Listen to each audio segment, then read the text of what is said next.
Alright, here we are, guys. How's it going? Ryan here, and we're here for the not Daytona, for the Auto Club NASCAR race here. So yeah, we got NASCAR at Auto Club here today. Alright, so here we go. My early pick for the race win is gonna be trying to think of who my early race pick is gonna be. Before this race has actually come to the finish. Hmm. I'm gonna go with. I'm gonna have to say Kyle Busch. He's won this race. He won this race in 2019. Um, he's looked very good in other years, and He's now with a Chevy team.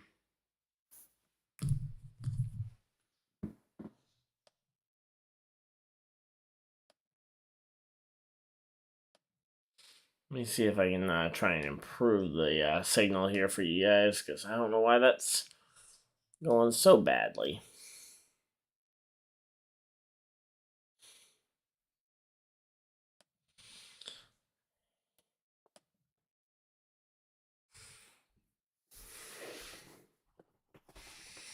Alright, here we go.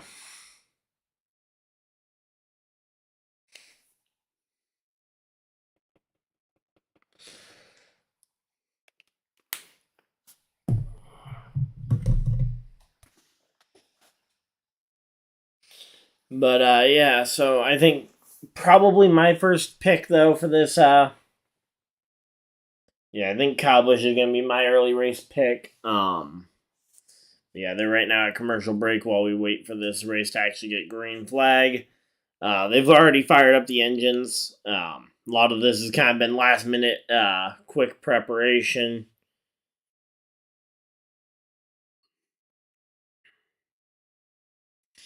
Also need to go and make sure I get my fan reward points from the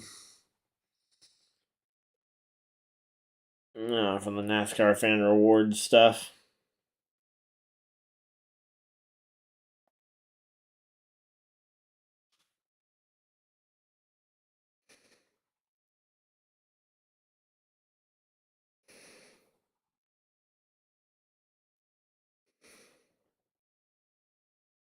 It's not giving me the option to check in for the race to get my points.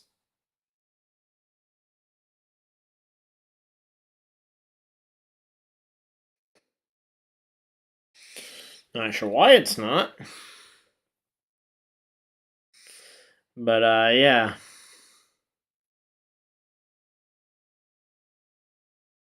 A lot of the dirt track specialists probably going to be pretty good here. Yeah, mainly because of the unknowns of which racing line is going to be the best and their kind of normality to that.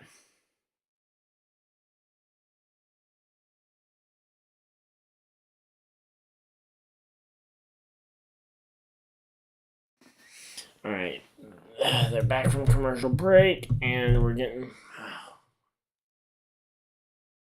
It's not let. Why is it not going full screen? There we go. I was gonna say Stenhouse could be a. It would definitely be a surprise if he wins this, but it would be really. It wouldn't be all that out the ordinary. I mean, a lot of the picks I'm making are outside of Kyle Busch. A lot of the other picks, though, Kyle Larson, Reddick, Bell. A lot of these guys are dirt guys who know how to move around lanes, and Stenhouse is another one of those, and he gets to start up front. We'll just have to wait and see, though, how long he stays up there at the front.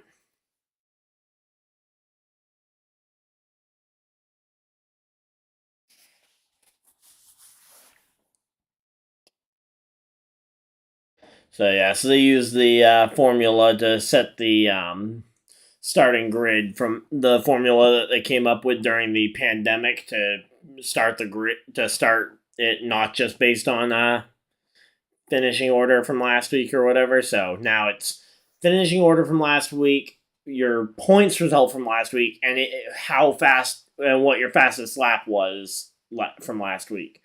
And those three get added up together, and that gives you a score that becomes your starting position metric. Yeah. I'll probably do a video about that later on if we end up getting another race that looks like it's going to end up rained out. Bristol qualifying gets rained out, I'll definitely do it.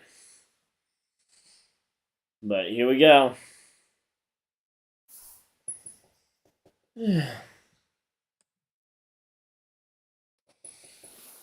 So, Kevin Harvick making his 750th start today. That's pretty impressive to see a driver of any caliber end up eventually hitting that kind of number. But, yeah.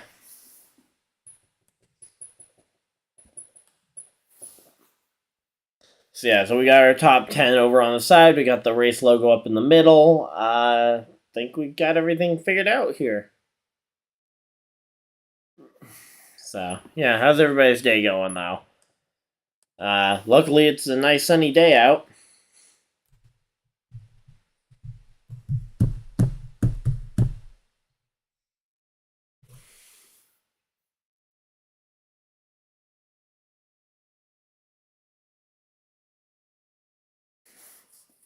So here we go. Now they're doing the pit road report. So how's everybody doing? Going through or they got some sort of SUVs going through pit road. But here we go. Larson's won this race twice. 2017 and last year in 2022. Larson's also the only winner to have actually done this in the next-gen car already.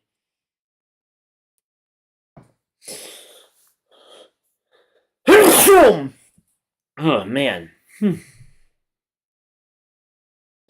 Sorry about that one. So here we go. Christopher Bell hasn't finished a race here yet, or that's kind of surprising for a driver as fast as Christopher Bell normally is, and where he's a dirt background.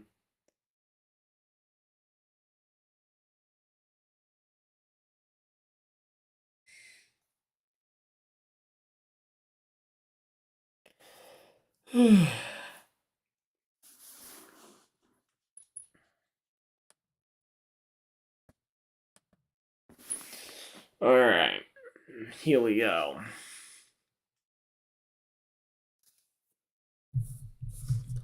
Yep, these tires are going to be the number one factor in this race. Oh, they're getting ready for the 5-wide salute.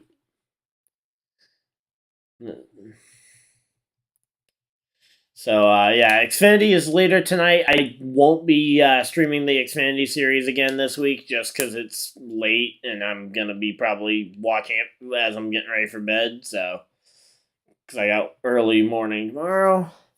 But, yeah.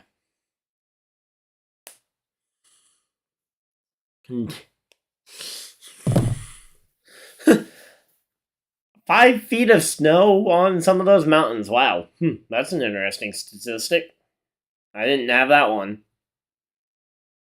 But, yeah. 2018 MTJ got it over over Larson and Kyle Busch, but ultimately that was snapping Harvick's 4-race win streak, and he looked strong until about the midway point. But now they're doing the 5-wide salute for the fans.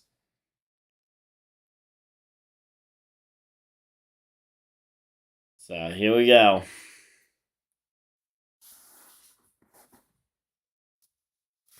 Not sure why the internet's not being that great right now.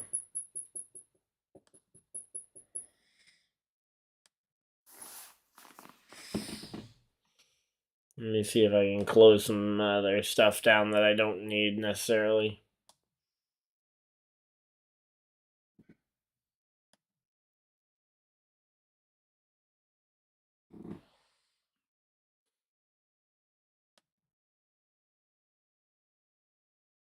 Alright, there we go. How's everybody doing? And here we go. They are doing the 5 wide. That should hopefully improve the quality of it for you guys.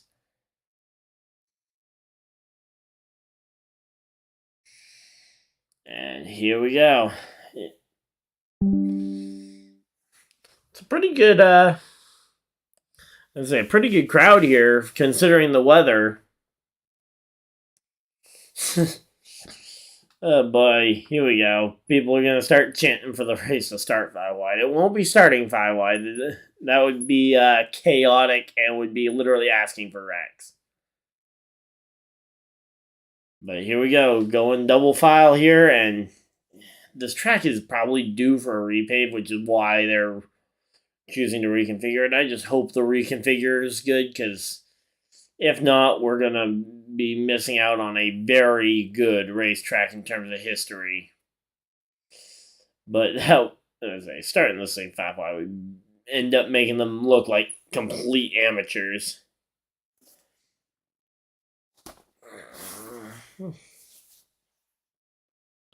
So,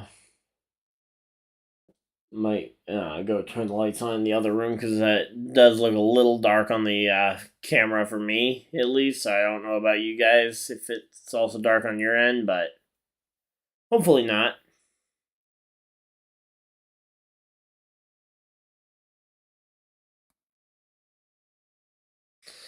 But here we go. We're getting ready to go green here for the Daytona. Or, I keep saying Daytona because I got so in the rhythm of saying it last week.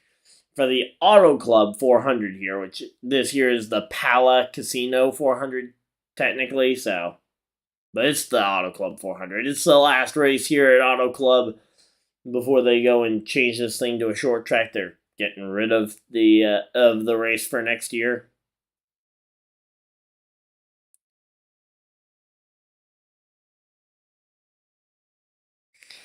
So here we go. Pace car is in, and it is going to be green, green, green. Here we go. It's green flag is out. And Christopher Bell takes the outside lane here to start the race. That's interesting. We'll have to wait and see how that plays out for him. Stenhouse stays to the middle, allowing... Not sure who that is on the bottom because Fox is going with a really zoomed out camera view. It looks like Logano. Yeah, Stenhouse now in the middle here of Logano and has nowhere to go to try and get in line. He's going to have to fall in line here behind Logano. He is going to drop a few spots here on this first lap. This opening lap, you had... Oh, wow, there are cars literally going everywhere. Logano going backwards. Stenhouse going backwards. Looks like that outer line is definitely working better than the inside line right now. Bowman here has managed to cycle to the race lead.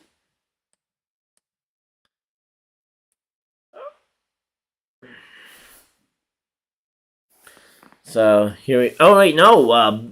Bell led lap number 1 there. Okay, I was not expecting Bell to lead the first lap here.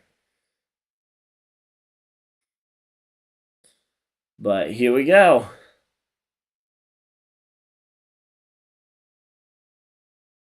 But yeah, right now, Stenhouse is kind of free falling through the field. Larson's trying to keep going and see how far he can get.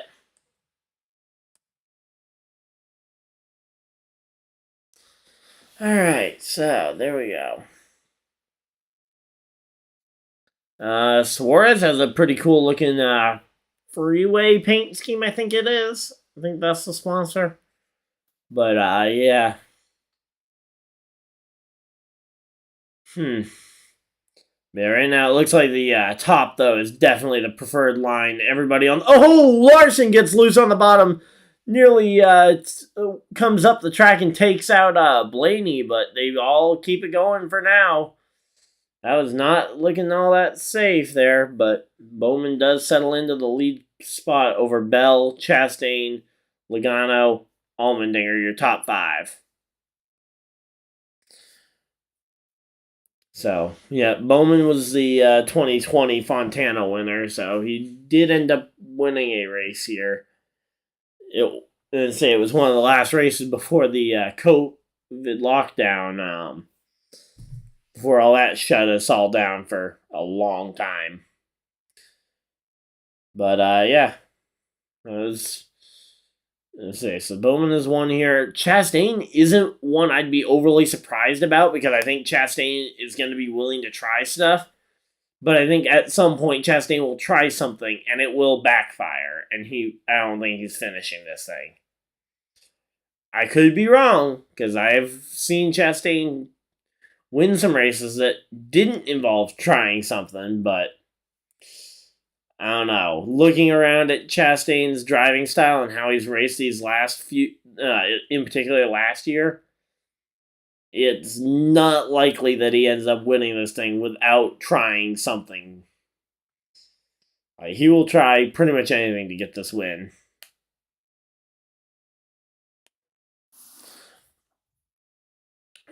So, yeah. Interesting start to the race, though, so far.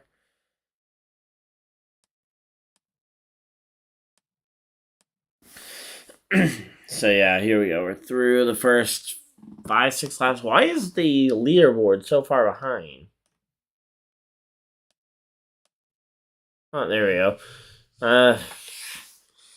Not sure why I have to.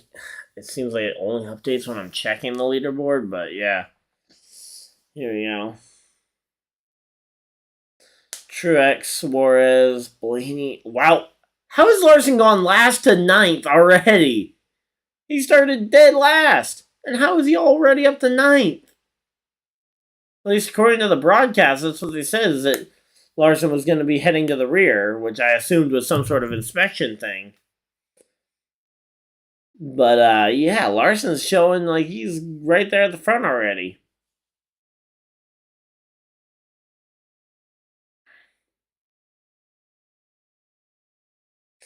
So here we go.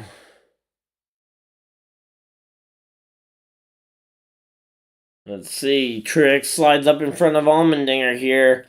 Let's see what Allmendinger's going to do to respond. Looks like he's just going to follow in line for right now.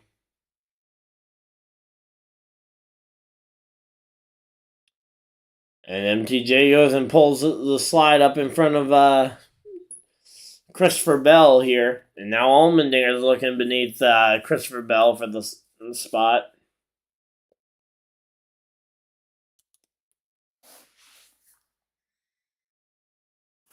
Alright, so for some reason they're saying Larson's only gained 6 spots, so maybe he didn't go to the rear, but they were saying he was. I don't know, I'm a little bit confused on that one.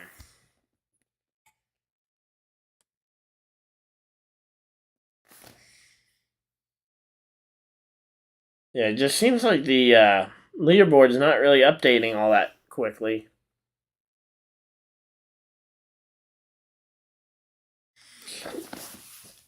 But, yep, here we go. Corey LaJoy still hanging around the top 15. Stenhouse, by the way, leveled off in 11th, if anyone here is interested in knowing where the Daytona 500 winner is cycled out to in this Auto Club 400 here to start the year. Ross Chastain, fastest lap of the race so far.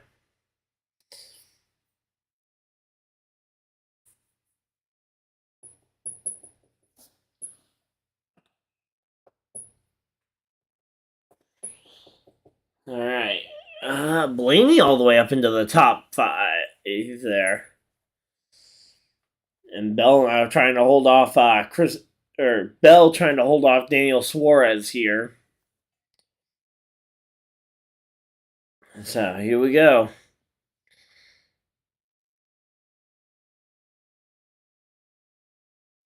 Alright, so here we go. Let's see. I'm gonna say right now it's gonna be a lot of experimenting for this first stage. This first several laps, the first 65 or whatever. It's gonna be a lot of experimenting because we're gonna have to wait and see on we're gonna have to wait and see how these drivers end up doing. But yeah, McDowell in 21st. I mean, that's progress from where he started, but it's not a ton of progress.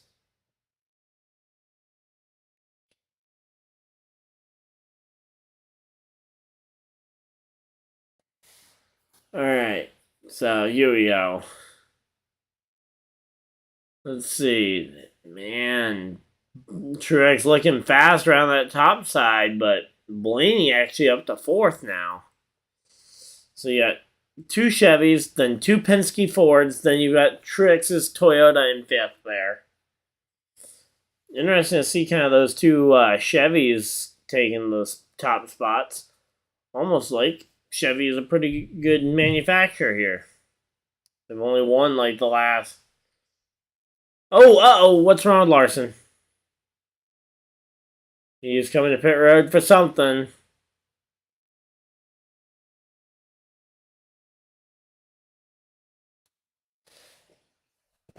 Oh boy, what's wrong with I want to know what's wrong with the 5 here.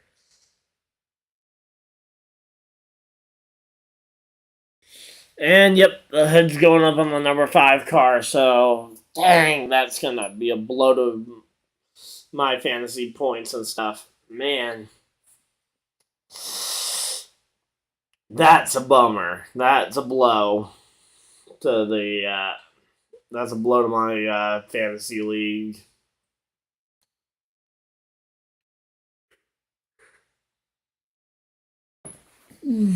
Man, here we go. Whew. So Kyle Busch has 4 wins here, including his first ever win and the 2019 race where he got his 200th career win across the 3 national series.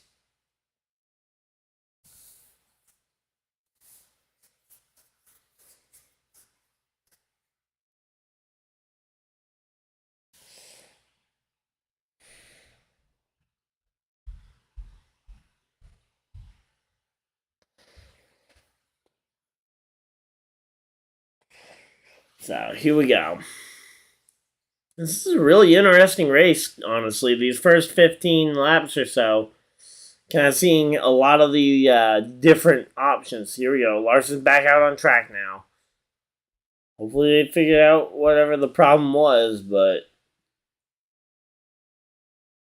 yeah, it's gonna be hard if that motor really is going bad. It won't last here.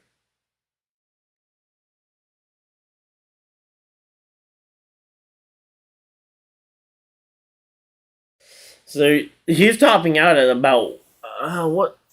I gotta see what kind of lap speeds he's running, but let's see.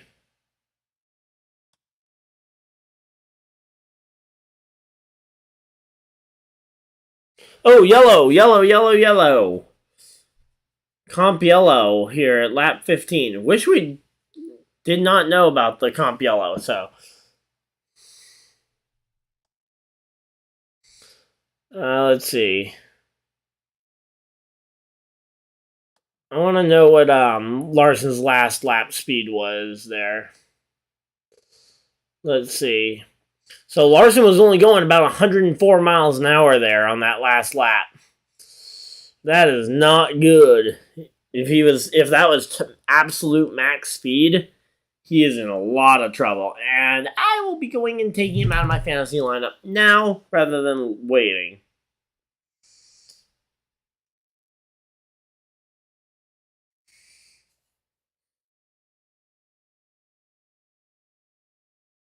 All right, there we go.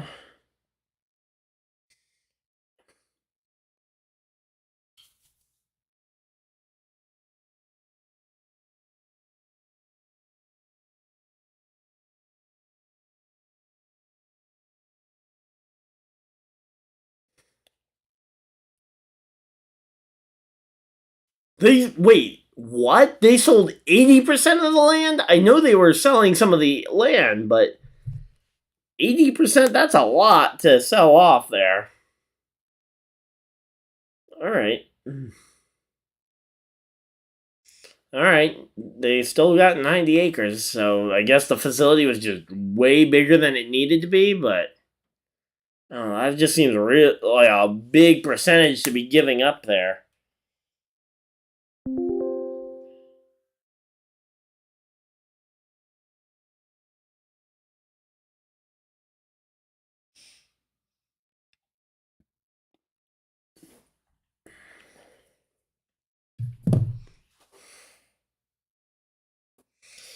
So here we go. Pit road is open. I got my fantasy lineup for now switched over, or one of them at least switched over. I'll worry about the others later when we get closer to the end. I got the one I care about, the one with my friends and family. But yeah, got that fantasy lineup fixed. During the commercial break, I'll run a quick ad, and I've got a couple things I need to get done as well before continuing this up. But yeah, here we go. Blaney, Chastain. I mean, everybody's on pit road here. Everybody's getting 4 tires. There's no question. You can't possibly try two. And Chastain, Bowman, Logano, your top 3 off pit road, and the rest is a cluster.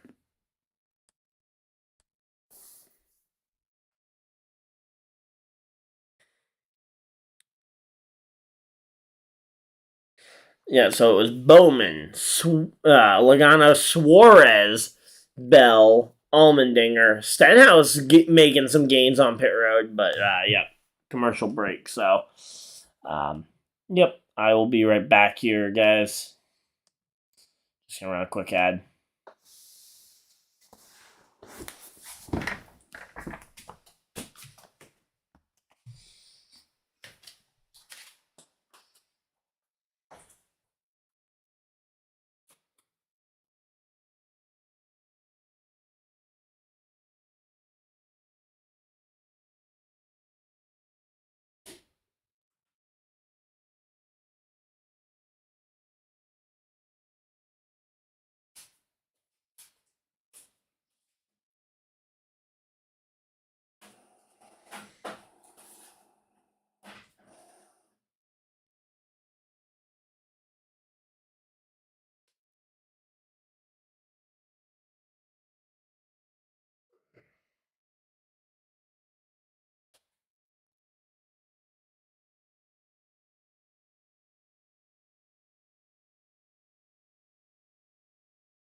Alright, there we go. Oh, and Larson is now back in the garage area. Oh boy. As I was listening in on the broadcast a little bit, sounds like they think it's a repairable issue, but this is not good.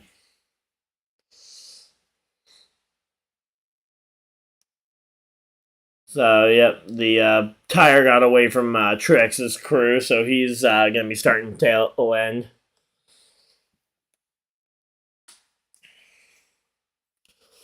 All right, here we go. Back to green flag here at Auto Club Speedway on lap 20 here. All right, so back to the green flag. We got about 45 laps left in this first stage. The race appears to be broken up very similarly. I didn't think to look up the stage lengths beforehand, but it looks like if it's 65, I'm hoping it's 65, 65, 70 like it was at the 500. I don't know that for sure, so we'll have to wait and see.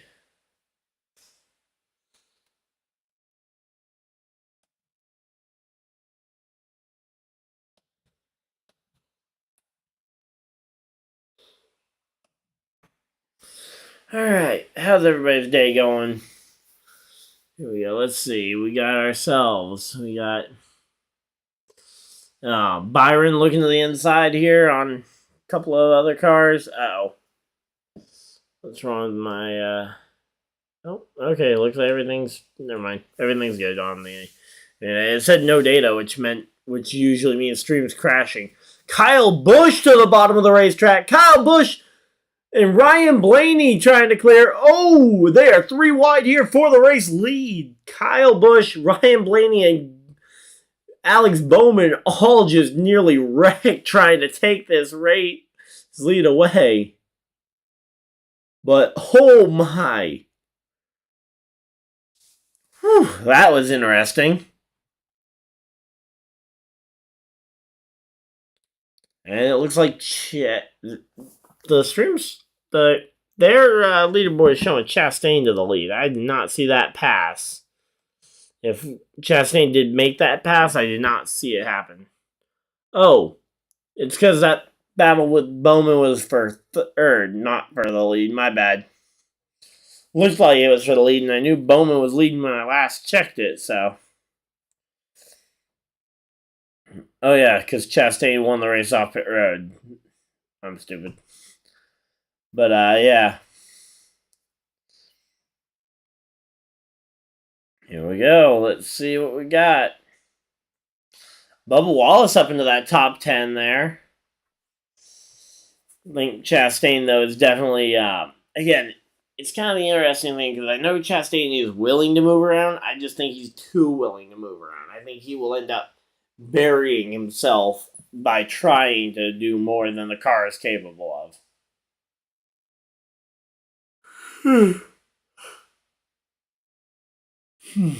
There we go. I'm trying to remember all those different paint schemes in the mid-pack there. Oh, there goes Reddick going by Ty Gibbs in the other monster car. The Beast Unleash, the Unleash the Beast car. I like the paint scheme a bit. I just wish it were more designed than really just the Monster Energy green, a few logos on a flat black. Like, if you're gonna have a beast eye, like maybe have some dragon scales along the texturing it, kind of similar to the Mamba car that Ryan Blaney drove at this race back in 2020. After Kobe passed away, he had a really cool Mamba kind of snake skin textured car there. So here we go, and they're back under another commercial break. So this one I don't need to necessarily go do anything right now, so I can stay here and kind of just chat with you guys. Anyone want to give some race predictions here on the stream? Let's see who we all got. Yeah.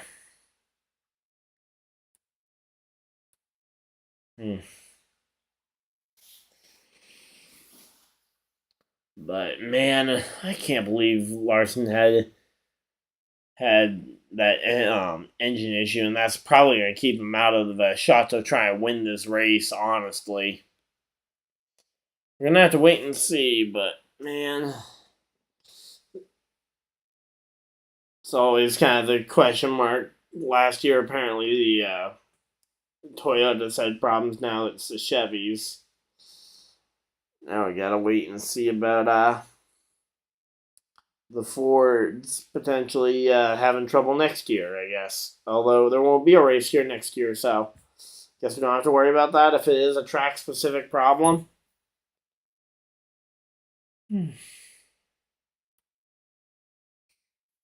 So, yep.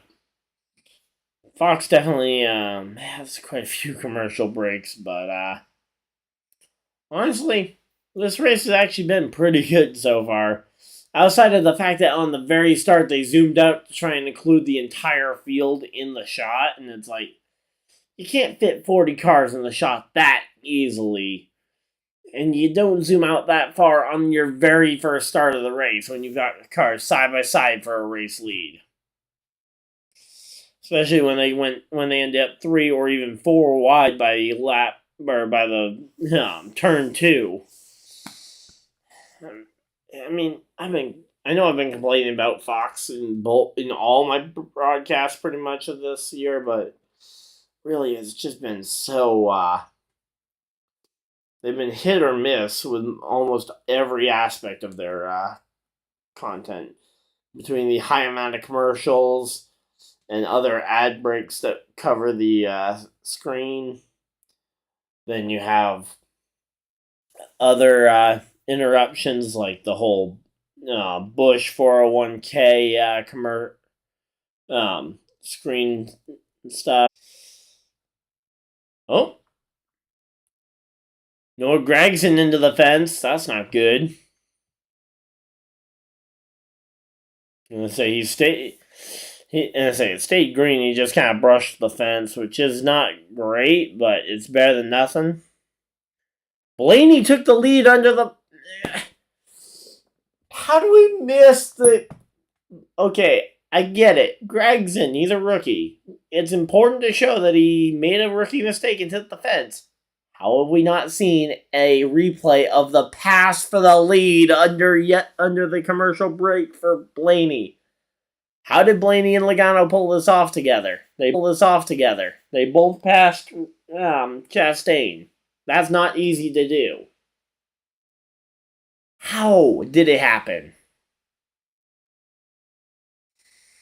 How on earth did this happen? Are we going to explain how it happened? I'm trying to see if the broadcast is going to explain what happened or give a replay. I'd love to see a replay. Certainly, I'd like to see a replay within like 5-10 laps of the pass happening. But I guess we'll have to wait and see. I accidentally clicked the in-car camera thing.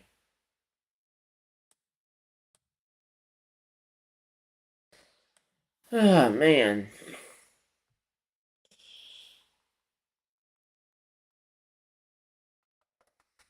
This is really, Alright, here we go. Wait, Bubba's up to 4th? Bubba's up to 4th! That's pretty good for Bubba. Nice to see him having a little bit of success here.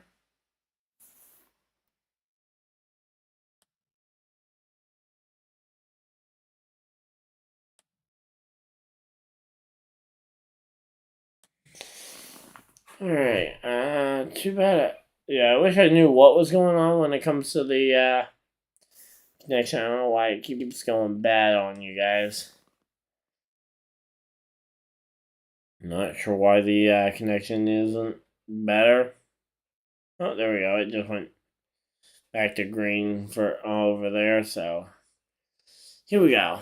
Alright, we got about 35, so we got about 30 laps left to go in this stage 1, sorry. But yeah, this race looks like it's easily gonna go green.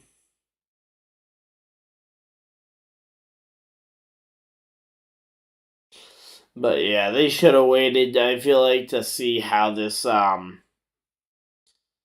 how the next gen car was going to treat this track before giving up on it, considering short tracks have not seemed as interesting with the next gen car, and these tracks have been so much better.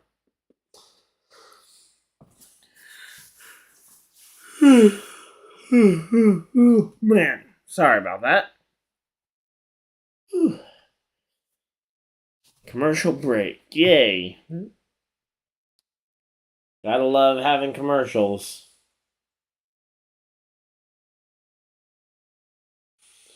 But, yeah. I guess maybe we can try and, see, because we know that Fox isn't going to fill us in if somebody passes Logano or Blaney. We'll see Kyle Busch up in the top 10. And say Stenhouse back up there as well.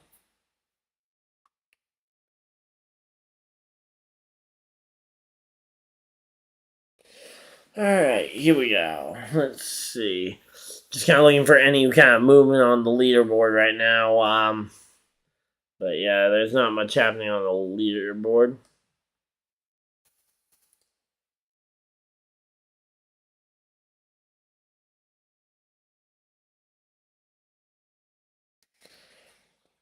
Alright, so here we go. How's it going for you guys?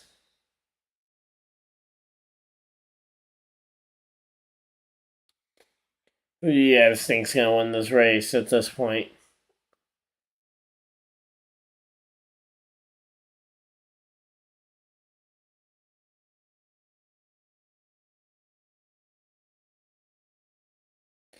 And I know my early pick, Kyle Busch, is still up there in the top 10. I'm sure a lot of people's pick of Larson got sent to the rear very early on in this race.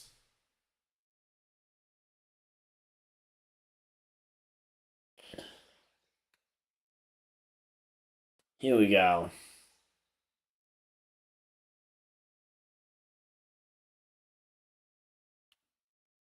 But who do you guys think's going to win this race here?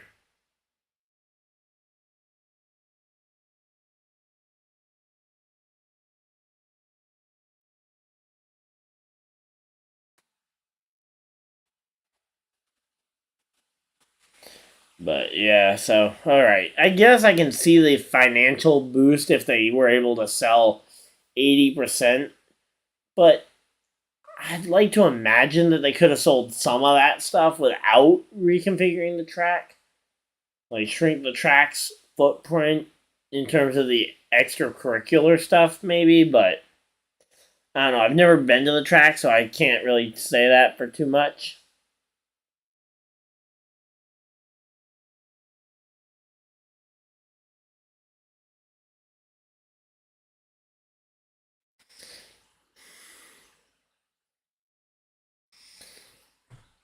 Alright, so we're going to have to wait and see here, but we're 27 laps to go here in stage 1. Let's say about 40 laps down. It's going to be a curious one to see how this goes.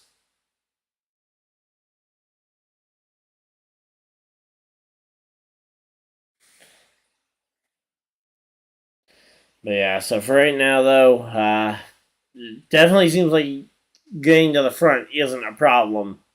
The problem has been kind of staying there, which makes sense.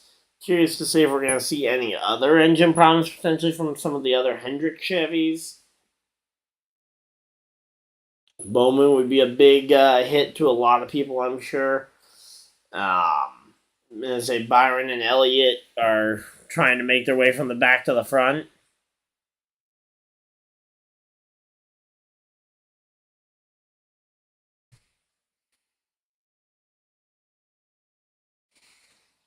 Alright, so they're not blurring the dashboards this time? I thought that, maybe the setting that they wanted to blur is just for the super speedways, but that's a little weird, but certainly would make sense as to why they're stopping why they aren't blurring the dashboards here.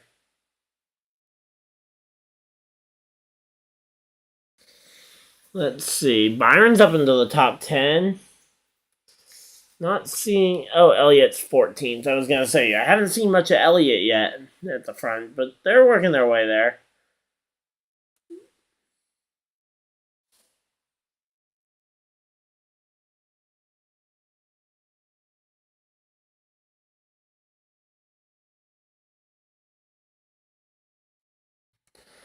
Alright, so sounds like the Larson crew is already talking about this race, at least in terms of trying to win it being over, which makes sense. Oh, and six car Brad Keselowski is around. Brad Keselowski goes for a spin down the back straightaway, and everybody's gonna be coming for 4 fresh tires and some Sunoco race fuel. Let's see. What was the cause of the yellow? Or what was the cause of the spin, I mean?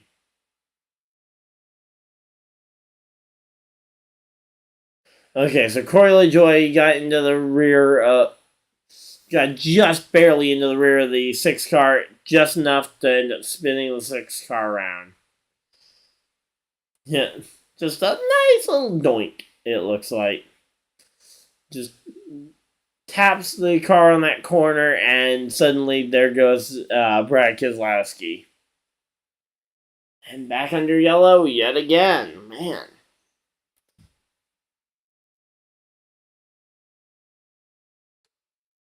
You're gonna have to wait and see how this race ends up going, but for right now, certainly is looking interesting.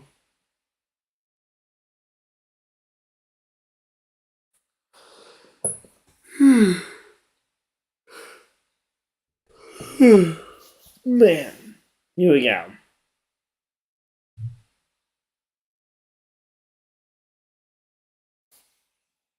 So Brad Keselowski's spun around. He's gonna be. I don't know. If I were him, I'd wait for pit road to be open. That way, I can avoid losing more track position potentially for him.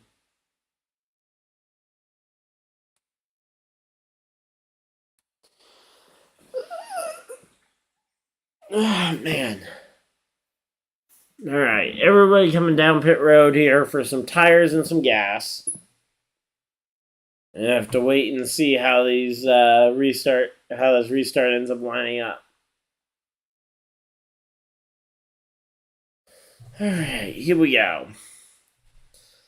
Blaney on his way out. Bowman trying to get done. Chastain is rolling. Here comes Bowman. So it looks like Blaney, Chastain. Yeah, Blaney, Chastain, Kyle Busch goes up to third on this yellow flag.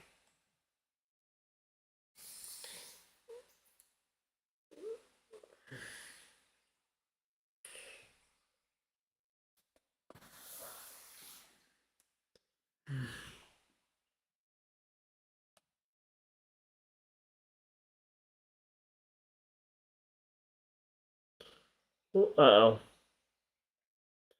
I just realized I was scrolling on the version that I was using for the stream. Let me resize that a little bit, guys. My bad. I have 2 versions of it. I have 2 versions of the same page open, for one for me to scroll around and see data, and one for you guys on the stream, but I started scrolling on the wrong one. So, here we go. We're back. So, man, there's a lot of breaks so far. Hopefully that means that the end of this race will be light on yellows. Oh, there we go. Now everybody cycled through. So, yeah, Blaney, Chastain, Kyle Busch. Then you've got Logano and Suarez, 4th and 5th. 6th place, Bowman. 7th, Harvick. 8th, Elliott. 9th, William Byron. 10th, Stenhouse. A lot of Chevys. Highest Toyota is currently Denny Hamlin in 11th.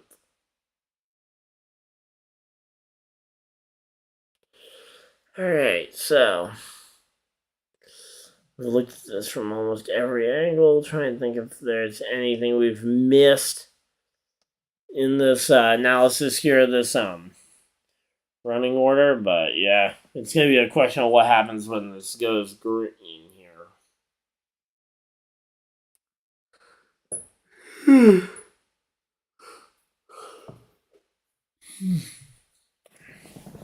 Alright, here we go.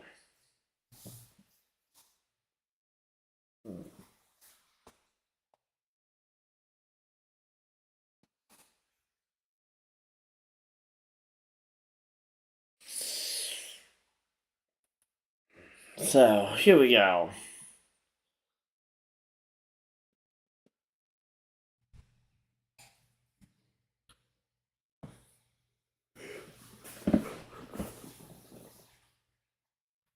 A lot of commercial breaks, and we have no sponsors to plug, so maybe we can have some for the next stream. I mean, I'm gonna be streaming again next week at for Vegas, so hopefully you guys will tune in for that one as well. I'm showing the Coca-Cola Racing Family drivers, and we're gonna be going back green, hopefully. There's a weird thing. It looks to be on my screen, but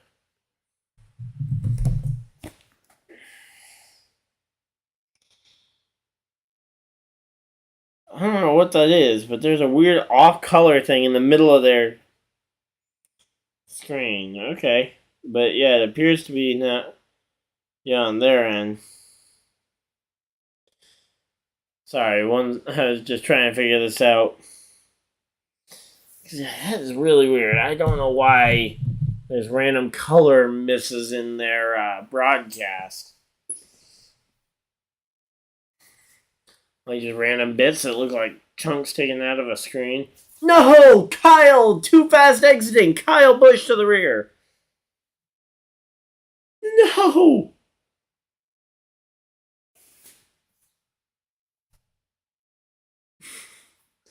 Wow, Kyle was less upset about that than I am.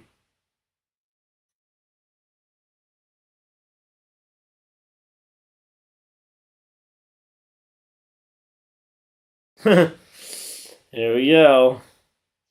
So Kyle Busch to the rear. Yeah, so Chastain's taking the inside lane here. Blaney takes the outside lane.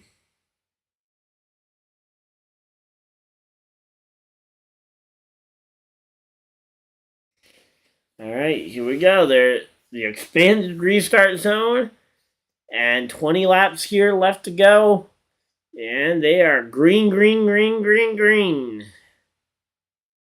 And let's see. Usually I'd say that outside line has been the preferred line here today, but it'll be a waiting game here, I guess, to see which one ultimately ends up working.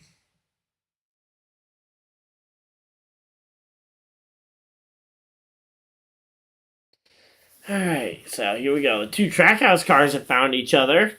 Suarez and Chastain here working together as teammates at the front of the field. Then you've got Blaney and Logano as the second pack of teammates.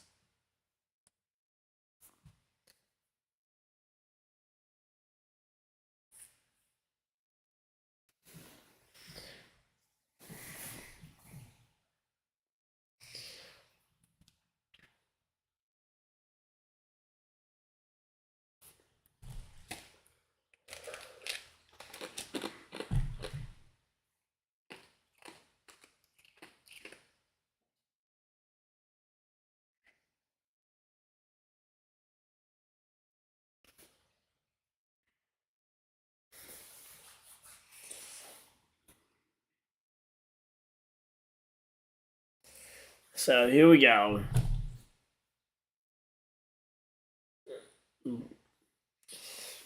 So yeah, right now definitely looks like it's going to be a game of endurance here for a lot of these teams to try and make it to the end. Logano's fallen back quite a bit here. Bowman up to fourth. Elliott to fifth.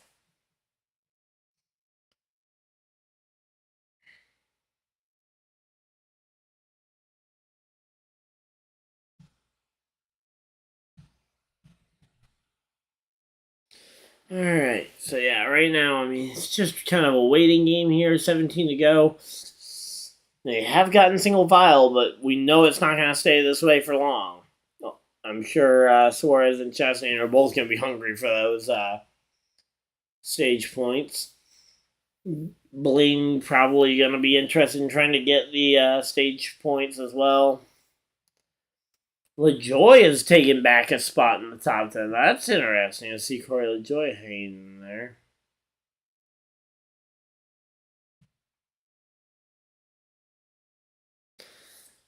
But yeah, it looks like almost everybody is kind of favoring that top side.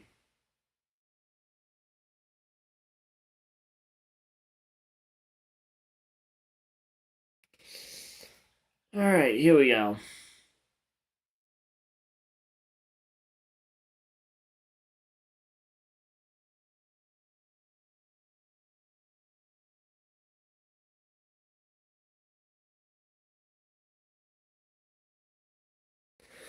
All right, here we go. Man, 15 to go until the end of the stage. How's everybody's day going?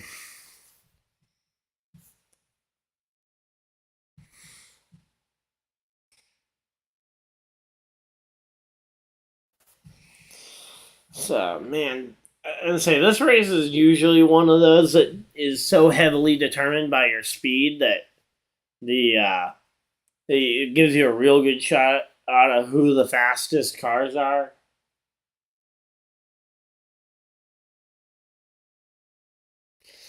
Here we go. Let's see what the 41. He's gonna keep falling back.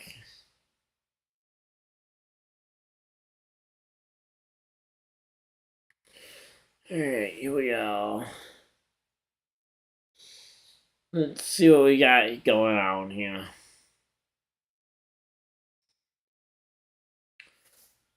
So we got the first stage coming up in about 10 laps. It's going to be interesting to see those cars fight it out for position.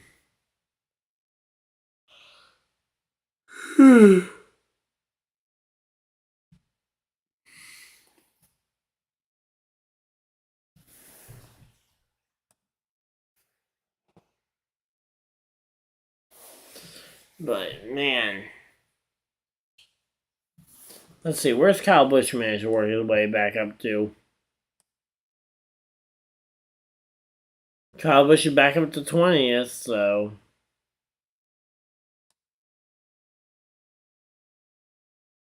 Alright. Man, I'm just very tired right now, but here we go. And they're going to NASCAR side by side. I'm gonna run one more quick ad because I gotta go do something, but hopefully you guys will be. I'll be right back.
Alright, I'm back, and we are back from commercial break with about a little under 10 laps to go here in the first stage.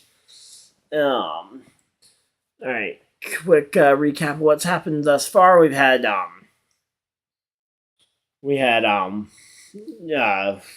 was it? It was Larson out with an engine issue, or not out, but out of contention to win the race with a engine issue. Then the only other cautions, we had a comp yellow, and then we had Brad Keselowski spun. But yeah, there we go. Let's see, has Larson's car improved any in terms of laps?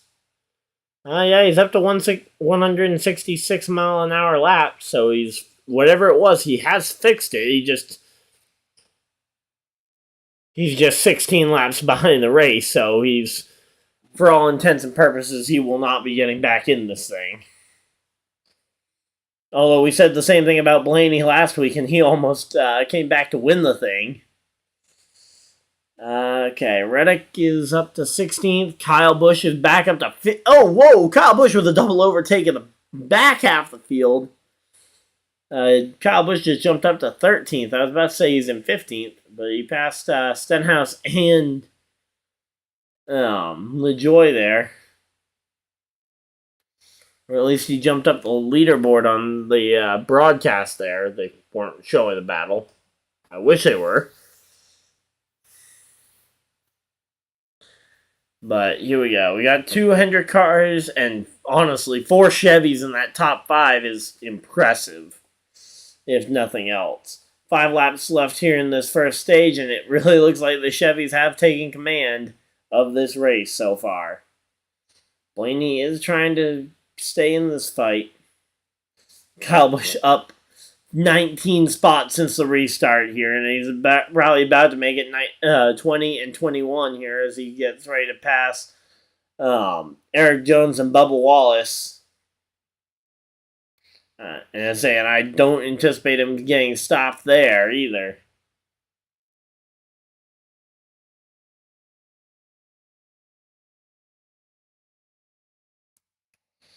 Oh, battle for second here. Blaney trying to slide job on Suarez, and he just slid right up in front of Suarez and hoped that Suarez would lift. Luckily, at this point in the race, Suarez decided to. I don't think he does that later in the race, and I think that might have been a wreck if this had been 5 in the race and not 5 to go in the stage. Speaking of which, we're down to 4 to go in the stage. Hamlin up into that top 5. He passed Byron. So, all 3 other Hendrick cars are inside the top 5, or top 10, I mean. With Elliott now up to 10th. So, it's definitely an interesting one, but right now it looks like Kyle Busch is going to miss out on some stage points here. Looking for some of these other guys. We got ourselves let's say Truex is up there. Harvick's going to get some points, it looks like. But for right now, it looks like Chastain's in position to get this. He looks like Chastain's on pace to try and get this first playoff point of the day.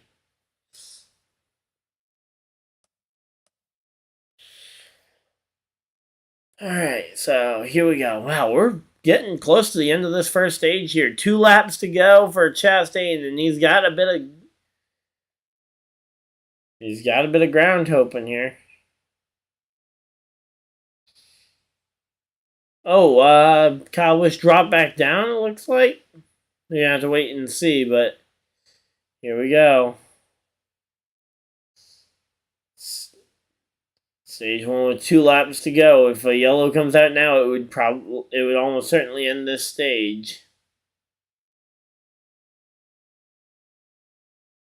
Oh, Briscoe's a lap down. I mean, this was never really the style of track I thought Briscoe would excel at, but I thought he'd be a little better than a lap down. Now, granted, he'll get the free pass back here in a lap time when we get the yellow flag coming out. And wow, there are a lot of cameras destroyed on these onboard cameras. You got Bell's cameras shattered. Not sure who else's camera they were showing a minute ago that was also shattered. But yeah. Chastain, though, he's going to hold on here. Off of turn 4, coming to the checkered flag here in the first segment. And Chastain, stage number 1, goes to Ross Chastain, the Melon Man, here in Southern California. Ryan Blaney and Suarez are the others inside the top 3. Bowman, Hamlin, Byron, Logano, Harvick, MTJ, and Chase Elliott round out your top 10 in terms of who's earning points. So, interesting finish here to this first stage, and while they go to commercial break, I'm going to check my other fantasy rosters and just make sure that Kyle Larson's out on most of them. Because I'm sure I had Kyle Larson on a lot of them, because he was most people's race favorite, I think, coming into this race. But I put my faith in Kyle Busch, and he's at least going to finish better than the other Kyle.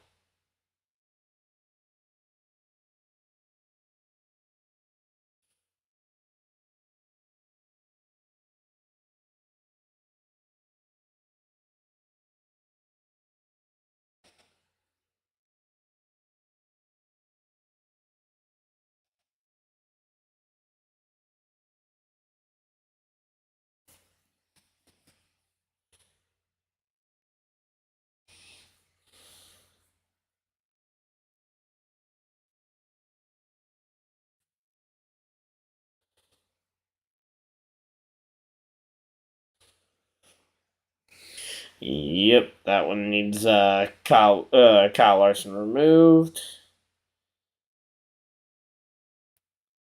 Just kind of going through and updating my fantasy lineup, so I would recommend you guys do the same. Again, Larson is now 16 laps down with an engine issue early on in this one. We'll make sure we're back by the time we go back green. Only got a few more of these. I'm in so many of these NASCAR fantasy leagues. I don't care about most of them, but I want to try and get some good finishes, maybe, so.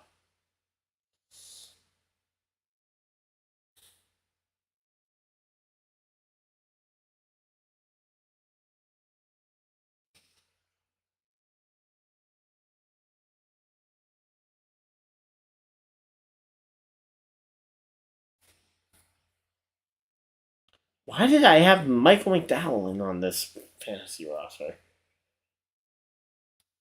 I'm saying not really a McDowell style race, but okay. Guess that's what I went for.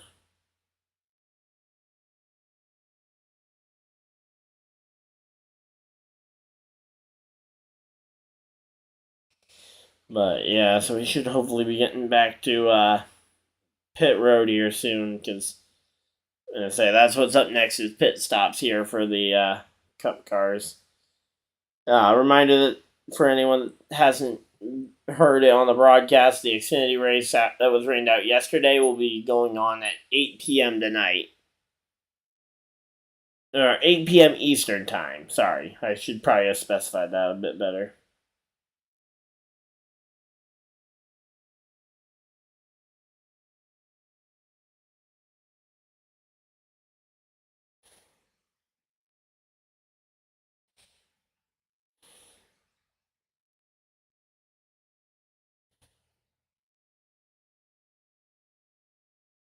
So yeah, everybody's gonna be pitting, and then we'll call the race off pit road. But we already know everybody's gonna be pitting here. But how's everybody's day going? Let's say it. Anybody needing to make any significant adjustments to their fantasy lineups? I'm sure most of us are.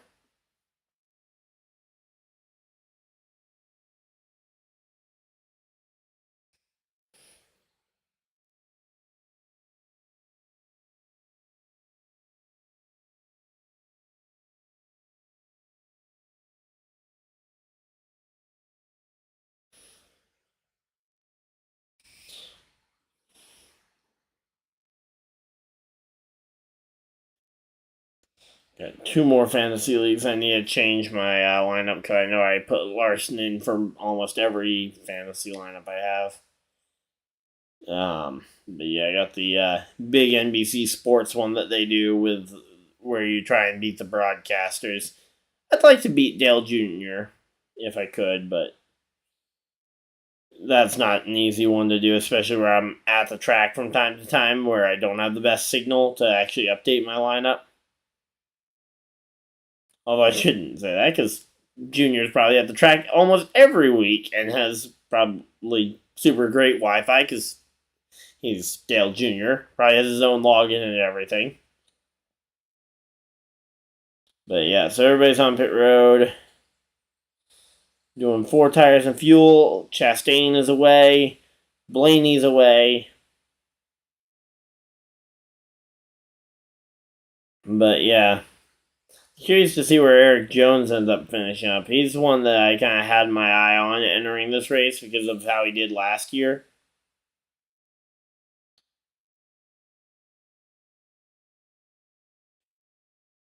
Alright, there we go. Got my fantasy leagues all set. Hopefully you guys have gotten your any Larsons out of your lineup if you had them. Suarez, no! No! What? Oh, no. Daniel Suarez speeding on pit road. No, man, that's a bummer. Here we go.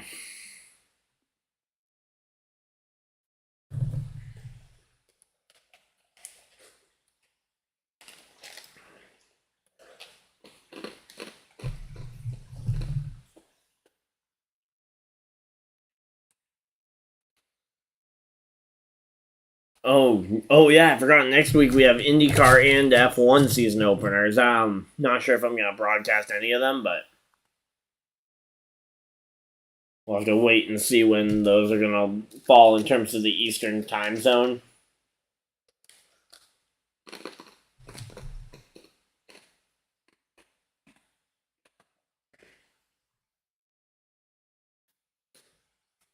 Alright, so they're going to a commercial break and then we're gonna be back for the restart. But yeah, which means I can do a little bit of Q&A time here.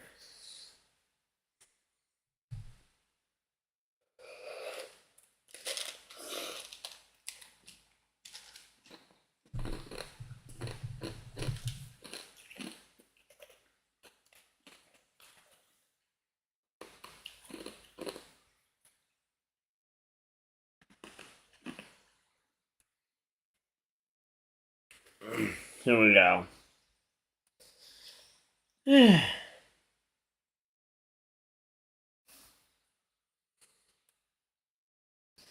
So yeah, just kind of waiting for them to go back to the green flag, but yeah, these yellow flags always tend to shuffle up the field. So Denny's going to be second. Third will be Byron. Fourth, Bowman. Fifth will be Joey Logano. Kyle Busch up in the top 10. Eric Jones is up to he's going to be 10th on the restart. Assuming that he doesn't do something stupid with the choose cone. Assuming that there's nothing stupid to do. Corey LaJoie has really just hung around today. I will give him credit. Because I don't think he's going to get the credit he deserves on this broadcast. He hasn't yet. I haven't heard them call his name much at all. But he has stuck around inside this top 15 all day in that number 7 car. That is impressive. Then you got Reddick 24th. Nope, 23rd. Alright, so Suarez is now cycled to the back. It's going to be interesting to see how this all ends up playing out, but let me see what other data I can maybe pull up. Yeah, I like last lap speed over last lap time, just so I can see that.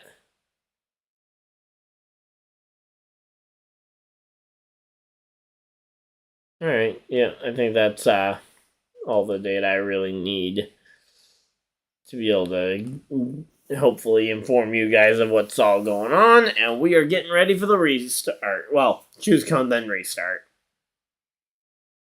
Because I haven't done the choose yet. So here we go. The only caution for cause all day so far has been that Brad Keselowski spin earlier.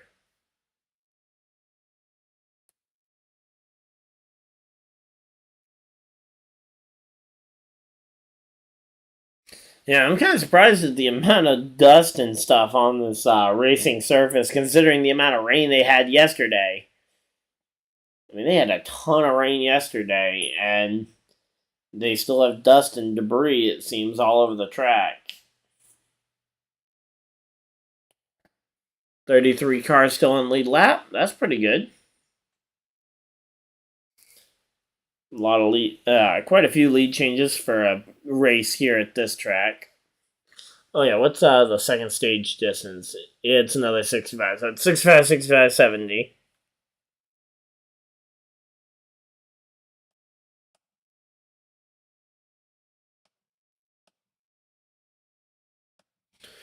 Alright. So here we go. I have to make sure I got my other earbuds ready to switch this one around. But here we go. They're showing some other. They're actually doing a pretty good job of covering the issues happening on pit road. Blaney had a really slow stop, put him back in 13th now. And they didn't show the choose. I thought they were going to show the choose count since it hadn't happened yet. But nope, the choose count has happened. Outside lane is going to be Chastain. Inside lane, they're not showing who the leader is. They're showing Stenhouse because of his win last week.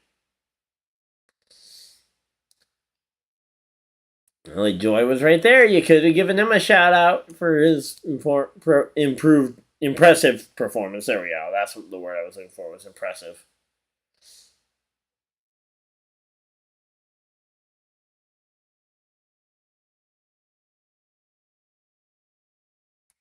Alright, so here we go.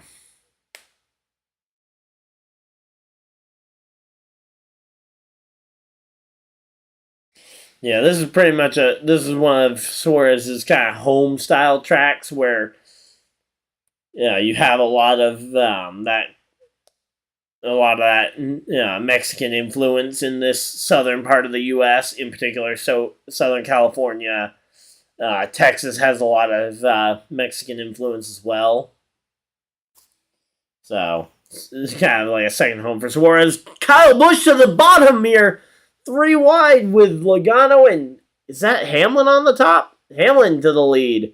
Kyle Busch cycles back in line and tries to pile in, but runs out of spots on the top line there.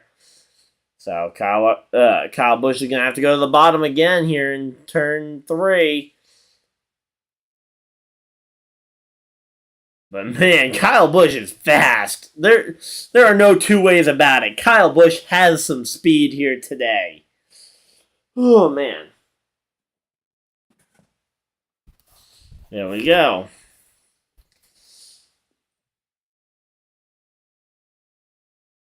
Let's see what we can get here.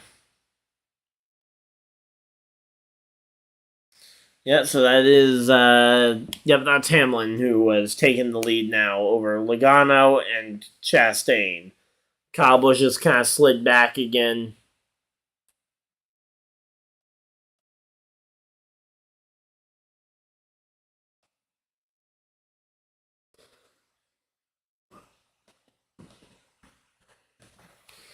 So Bell led the first lap of the race, and this is the first time a Toyota is retaking the lead.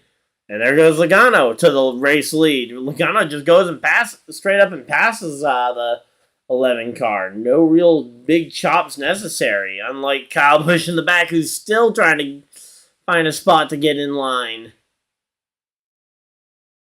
But man, Kyle is just trying to get in line somewhere, but he can't seem to get in line. But yeah, there we go. There goes the 22 passing the 11. They actually showed the replay of a lead change. Oh no no no no no no no no no no no no no no no! Oh, yep, that hurt. That's sorry, AJ Allmendinger. AJ Allmendinger spins, and he took a small hit to the inside fence, but it was right on the wheel. I'd be willing to bet that suspension's killed. Man, that's not fun for Allmendinger.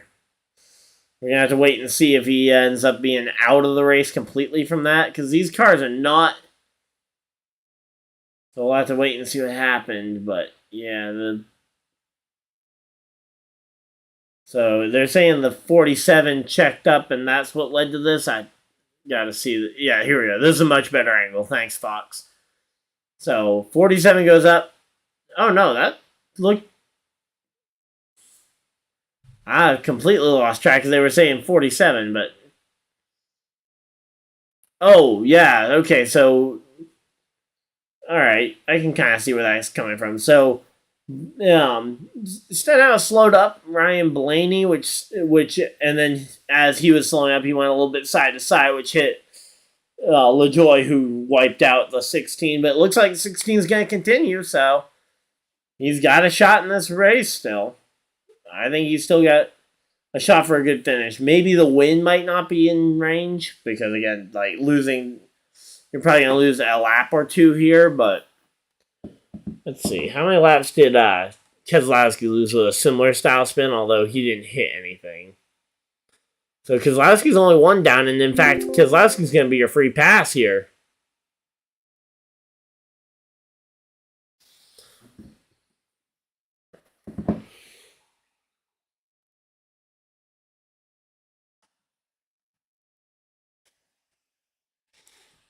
All right, let's see. 11 lead changes, 6 different leaders.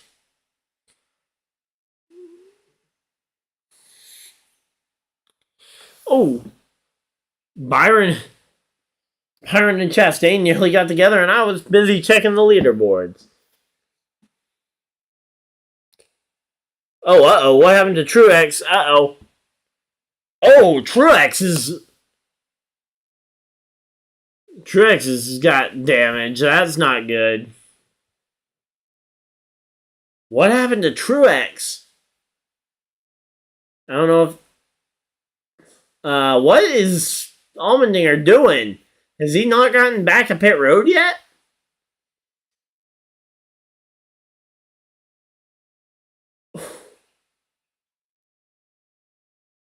I want to see a replay of what happened. Hopefully they're using this commercial break to search for this replay of what happened to Truex. Also, Allmendinger, I'm not sure why he wasn't back on pit road yet. This is so weird. Because it's like there's so much that they should be covering, and they just miss. Hopefully they will find the commercial during, or find the camera angle during commercial break here. All right, both Legacy Motor Club cars are in the top 10. That's pretty good.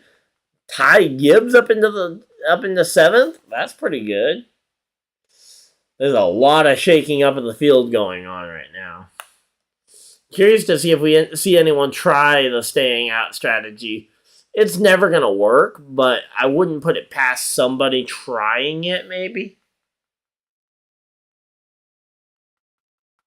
We're going to have to wait and see, though, when they get back from caution, if anyone did try it. So, yeah, Allmendinger's lost now 2 laps. So, yeah, I expect Allmendinger might be able to get those laps back and contend for a top 20 to try and keep a good point stay going. Because that's a big thing for someone like Allmendinger who may end up not winning a race, is that you got to be able to make sure that you're in a good spot on points. Although I think winning is certainly a much easier path to the race.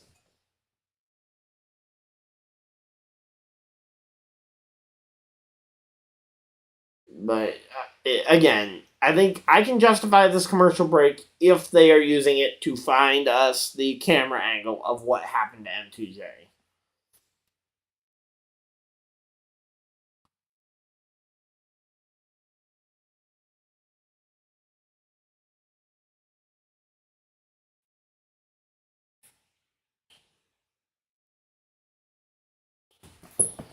Alright, here we go.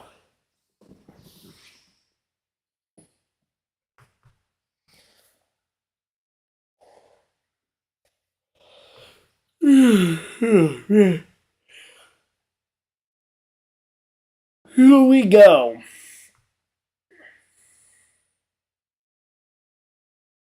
We're coming back from commercial break. Let's NASCAR. You better have this commercial break, or you better have this camera angle when we get back here. Oh, MTJ's car. The wheel came completely off his car on his way back to the pits.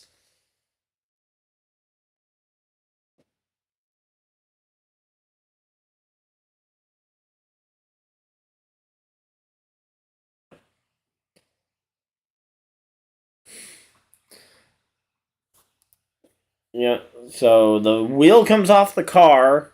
The single lug nut strikes again.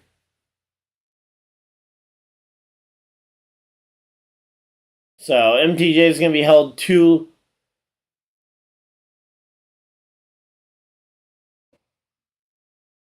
So Truex loses 2 laps here due to this penalty. With the way that they have the new rules around the tires coming off, you lose 2 laps for it coming off while you're on the racetrack, and I believe it's a 2-week vacation or suspension, however you want to pronounce that. Oh, yep, there we go. Austin Dillon and Priest did actually stay out. I thought that was just the leaderboard messing up for a minute, but no, they actually both stayed out to try and get some track position here. We're going to have to wait and see. I want to see this. This is going to be important for the end of the race. See what people end up doing later in the race. Here we go, coming to the restart zone. Still didn't see what happened to him. I'm hoping he had no contact on pit road, but here we go. Green flag's back out, and it's Priest versus Dillon. So here we go. Oh, there we go. We get to the corner, and who is that around the outside? Oh, Noah Gragson making a move around the outside. And Gragson to the lead. Noah Gragson. He's going to lead his first laps. And hey, you know what? He can say he led laps at Auto Club, even though he only is going to have 1 start at this track. If he can win this race, that'd be amazing to see him win his first NASCAR race at the last race at the 2-mile speedway here.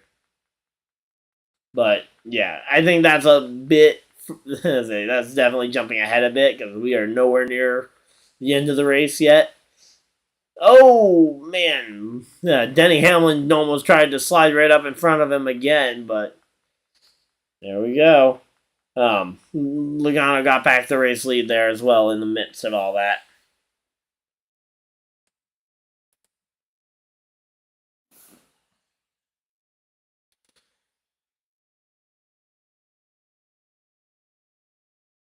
So there were a few guys that did decide to try it. Oh, yellow for. Oh no! Oh, I was talking so good about him too, and now Corey LaJoie goes sliding through, and he will lose his track position. We're gonna have to wait and see if that actually ends up costing him anything, or if he'll end up just kind of. Oh wait, ooh. Gotta remember to stop scrolling on the wrong leaderboard. Alright, I'm just gonna try and wait, what? Oh, did he get turned? They were talking about him having some help, which usually usually means there's a bigger usually means someone actually wrecked it.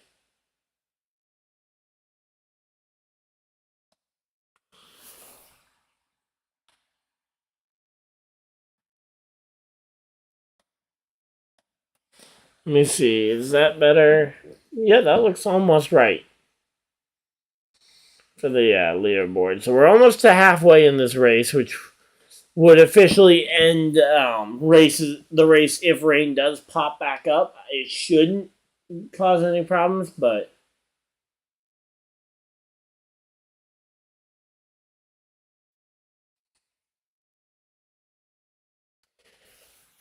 Here we go.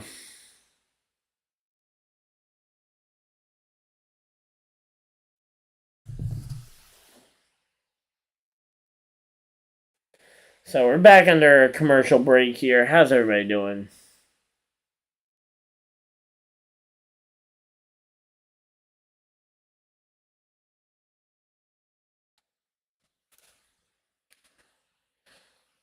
Oh, man.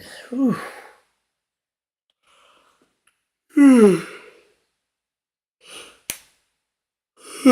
Oh, man. Here we go. Gotta love getting in a ton of commercial breaks.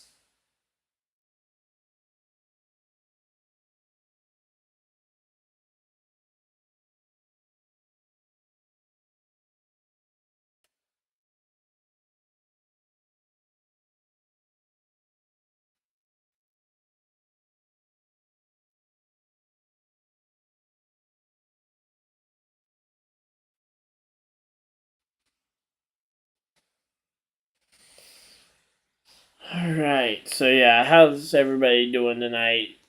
We've seen a few. We've seen now, this is the third caution for a spin. First one was for Keselowski. He's back on the lead lap. The other one was you had Allmendinger spin about it 5-10 minutes ago, and now you've had LaJoy spin. And this time you're going to see basically everybody who didn't pit that last yellow.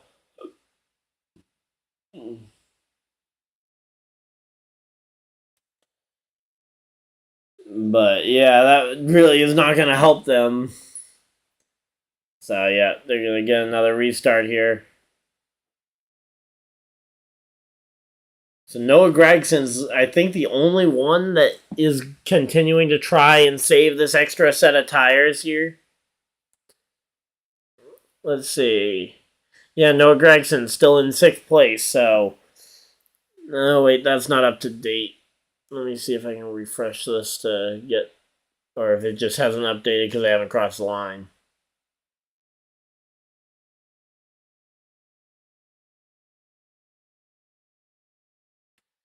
Let's go. Again, stopped on pit road.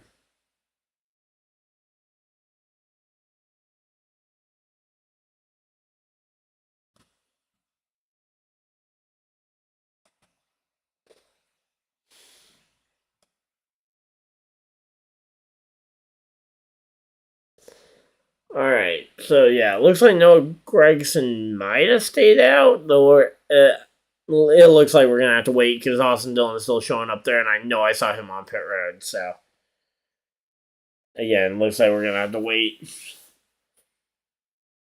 Right now they're showing the 2013 finish, where Logano ended up getting into Denny Hamlin, which, if I remember correctly, that broke Hamlin's back, I think was the injury from that wreck, but Kyle Busch ended up going on to win in the Interstate Batteries car. But yeah, it's been a while since I've seen that angle of the replay where he goes and gets way up in the air.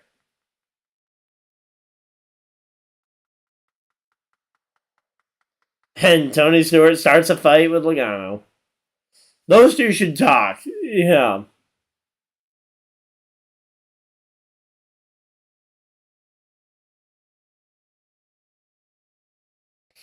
Oh my. I hope that now they're gonna have Tony Stewart try and call up him since he's on the booth. But yeah.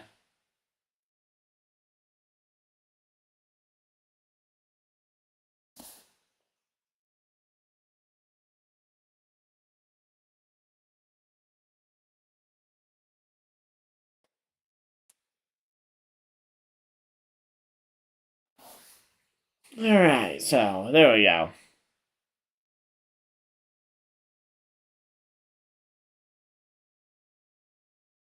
But yeah, this has been a really interesting I've liked doing these streams. Let me know what you guys feel about doing these kind of race reaction streams, but man.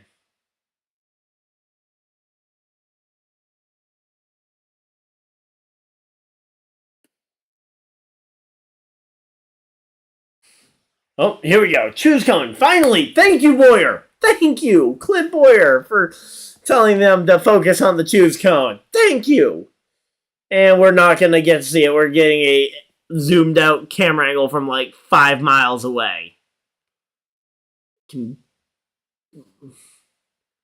I like that the aerial crowd shows the amount of crowd, but it is not doing a great job to show red blob, blue blob going inside. Yeah, not easy. But here we go. You got the FedEx car. That's Hamlin on the inside, Logano on the outside.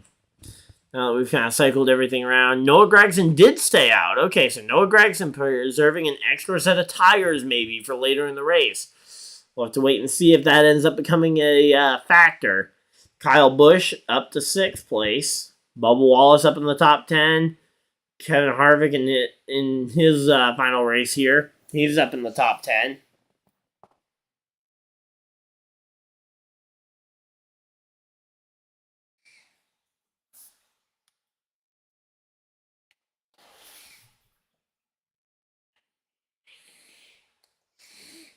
So here we go. You want to be top. Top line here. Yep.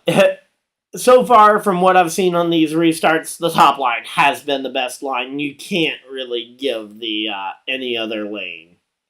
That's Harvick's camera, by the way, the other camera that's broken. Or maybe this is a new camera that's broken, but yeah, that looks like the same break that I saw earlier when I was talking about the broken cameras. So, Bell and Harvick's onboard cams. And, uh-oh.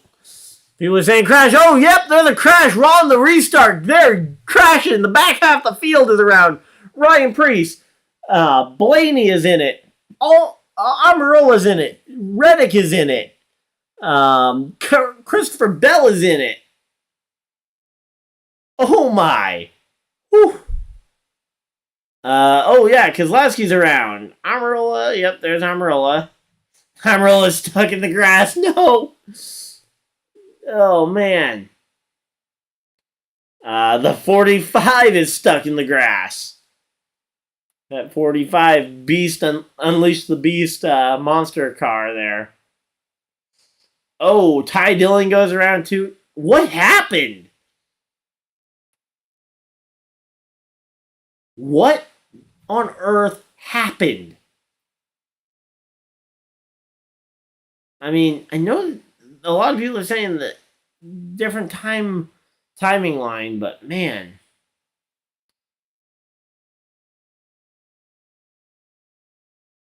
Oh!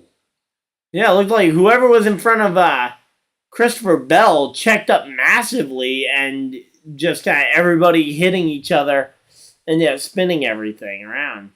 The in-car camera's not going to show us anything, Fox. Why are we showing this?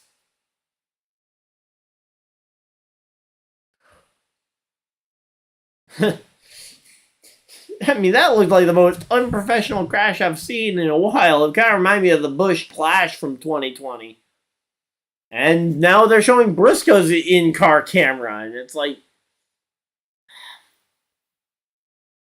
man, maybe I'm just more upset about this than I should be, but man, it just, Fox, show some better camera angles, please. Thank you, Mike Joy, for saying what we really need. Thank you. You're doing a great job. So yeah, Mike Joy mentions that we don't know, and I say Ty Dillon almost made it to the victory lane, considering victory lane's on the front stretch at this track. But yeah, not really much idea what happened to start all this. And we're going to commercial break before we show it. Oh no, come on. This is... How do we not have a replay of the wreck? Alright, I'm going to switch over to my earbud here. But man, how do you not have a replay ready of that one? And now it's, I guess the whole game is wait till we get back from commercial break. Oh, man.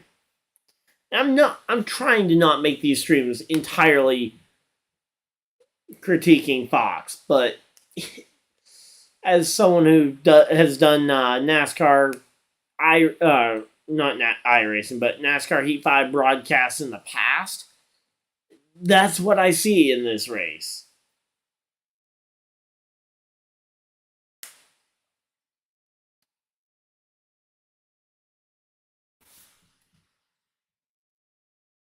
All right, here we go.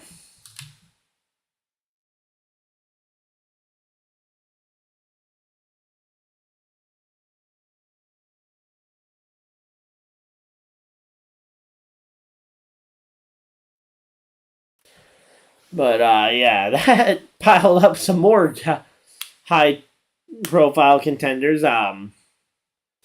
Let's say Bell was on my list of potential favorites to win this race. A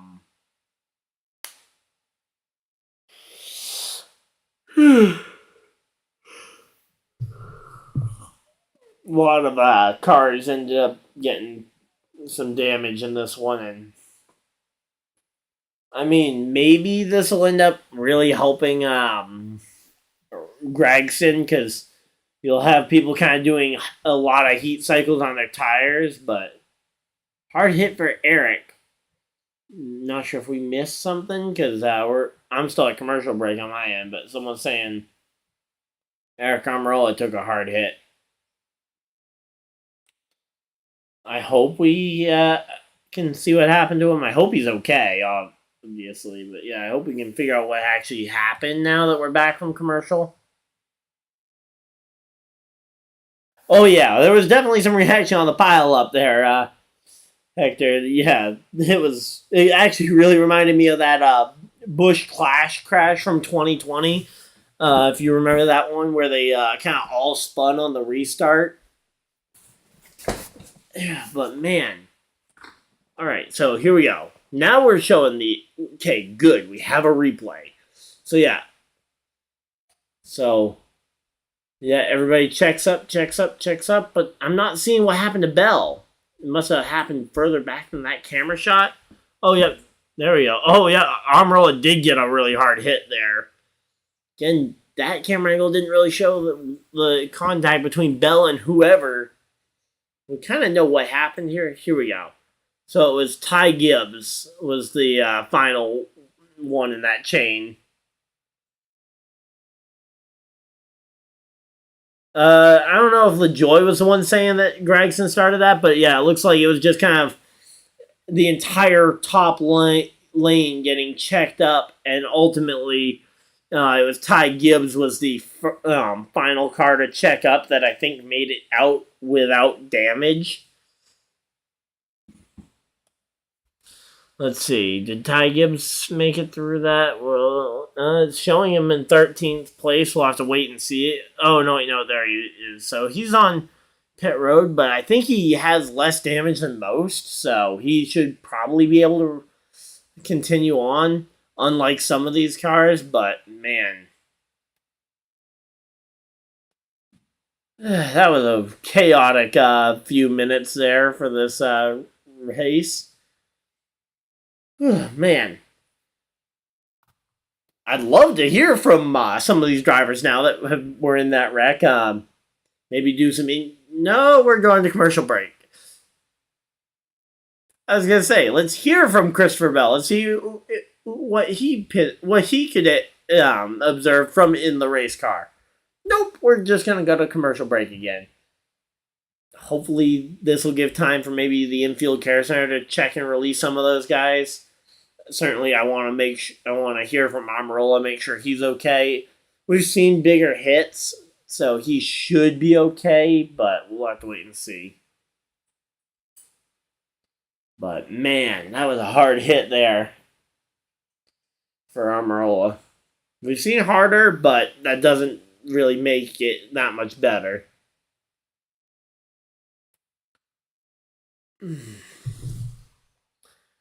Oh yeah, I know they have to get cleared. I'm talking about guys like Christopher Bell who are still in the car.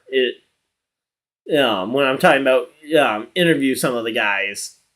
I'm talking about Reddick, you had him sitting on pit road. You had where maybe they needed the radio cleared up, but Bell maybe would have been an option. He was on track and rolling. I say maybe even someone else who survived the impact in the front, someone like Logano or someone like right behind Logano in that outside lane to maybe give some feedback on what started it or what they saw. Because you had guys who didn't get taken out of the race in that wreck, but yeah, I know the ones who are out of the race have to get cleared through the infield care center first. Yeah. Yep. Yeah, those are the ones that I was referring to. But yeah. Nope. Gotta get commercials in. So yeah. Fun times. So we're gonna have to wait and see, I guess, what this race ends up turning into. This track isn't exactly known for too many big ones. I mean, it'll have a big wreck every couple of years or so, but it isn't one of those like Daytona or Talladega where the big one is expected every single week or every single time they go there. But no, yeah, it's again like the big one is mainly used at restrictor plate tracks like Daytona, Talladega. There have been big ones at almost every track on the circuit. I remember the big one at Watkins Glen a few years ago, and a bunch of guys piled up on the chute. But yeah, I don't remember too many massive crashes here. But yeah, now they're showing the next few races. So we got Las Vegas and Phoenix coming up these next 2 weeks. Spending 3 weeks on this West Coast.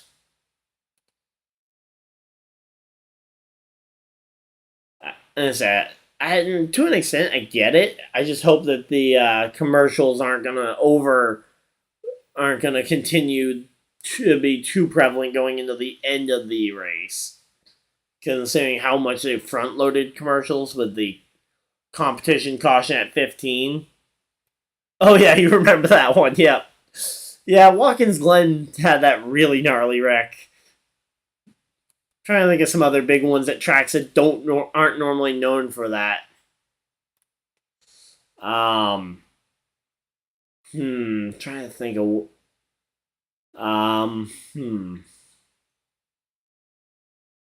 Oh, and they're doubled up and ready to go green. So I guess I don't get time to think of any more of those. Yeah, the commercials, and supposedly they were even or whatnot with how they have been back through like 07 and 2001. They were apparently even on the amount of commercials they ran. But then you have all the other on-screen broadcasts, because I've watched 2001 500 a bit. We're back to green flag, by the way. But yeah, the 2001 500, they had the Crank It Up was like the only thing not race related directly in that 2001 500. Might have a short mention about the Goodyear blimp and stuff, but unlike last week at Daytona where you have the Wendy's onboard cam with him. And here we go, 3 wide for the race lead. You've got, I think that's race lead. Yeah, that's race lead. Byron, Hamlin, Logano up there as well on the top side. Hamlin slides in front of Logano. He manages to take the lead, and Byron is going to be is going to be stuck on the inside, and we're going to have to wait and see where he can find a spot. Oh, and he finds a spot to get in line. There we go. Byron is now in line. But yeah, the big thing that really made it feel like the commercials dragged on was like you had Toyota All Out, you had the Wendy's onboard cam, you had the Fox, or not the Fox, you had the Bush 401k sweepstakes thing, and you had so many other in-race promotions on top of all the regular commercials that really dragged it on, though. Here we go. Kyle Busch versus Byron here for, I think, is that 4th? Yeah, it looks like Kyle versus Byron for fourth and fifth there at the back of kind of that first 5-car breakaway. But yeah, this will. Yeah, a lot of that shuffled the field up a bit. Let me take a look through the running order. Let's see. Gregson's maintaining our not terribly. It looks like, at least according to this thing. You got Stenhouse up at the top. Stenhouse staying up there. Bubba's been consistently there. LaJoy is back. LaJoy's back in the top 15. He was the caution 2 minutes ago, or like, or about 15 minutes ago he was the caution, and then I assume that put him in the back, which would have put him right in the middle of that last wreck. And yeah, he's back in the top 15. How can you can't stop this guy apparently? Okay, so Bell, Priest, Reddick are all out officially. But yeah, I mean, Corey LaJoy is showing some real fight here in that number 7 Spire Motorsports car. Like that car is not very good, but he is making it look much better. I mean, probably making up for the other car from that team causing or being kind of the notable part of that last yellow with Ty Dillon. He wasn't really the cause of it, but he was the one that most people are going to remember seeing go for the hard spin towards the infield. But yeah. So right now we got about 35 laps left to go here in this second stage. So honestly, still a long way to go. I thought it was a lot less. I thought we were already coming down to the end of stage 2, but still got. Well, we're about halfway here through this race. So here we go. Chastain to the inside here, and he's going to clear Hamlin. I say that's a fight from last year between those two. Hamlin and Chastain. But man, Chastain is starting to gap him. Chastain has some real speed here in this car. Kyle Busch is now fallen off the end of the first, the lead car breakaway there. So now it's Logano at the tail end. Byron's actually up to third now in that car. Huh.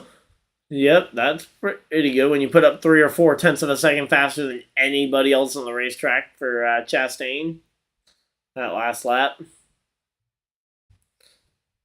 Wow, Chris Buescher in the fight for the top 10. That's pretty good for that number 17 Ford. Not sure who the sponsor is. I was going to plug their sponsor, but I don't know who it is.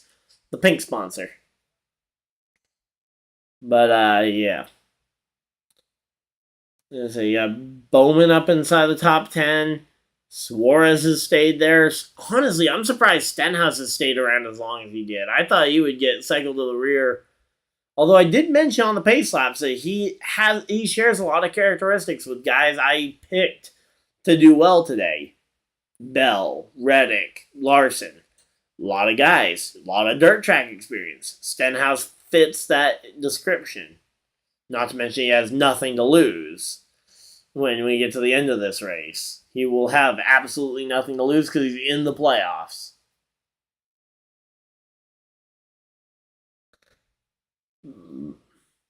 But here we go.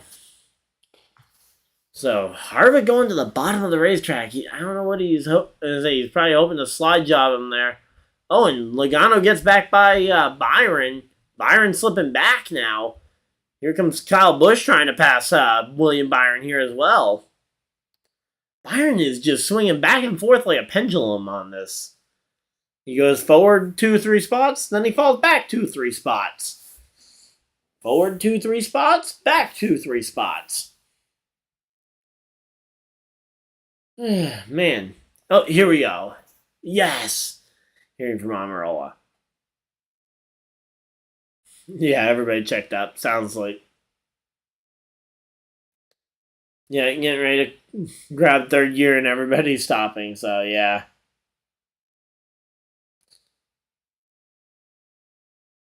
So from So from what Amarillo said, kind of sounds like what we saw from the onboard camera from the 20 is. So yeah, it was Harvick in front of. So Harvick in front of Ty Gibbs was kind of where the first bit of separation between two cars was in front of there. So I guess Harvick checked up more than anybody else was. So I guess if you want to look to somebody to blame for that last caution, Harvick checked up more than anybody else had, and then Ty Gibbs nowhere to go, and everybody else kind of piled in. But again, that's just kind of it happens. It's one of those racing things where you stack up, and it's not that great, but it's something that you gotta realize that it's gonna happen at some point. Just wish it hadn't happened on the second race of the season. So Kyle Busch did get around Byron, by the way, and now he's looking for Logano.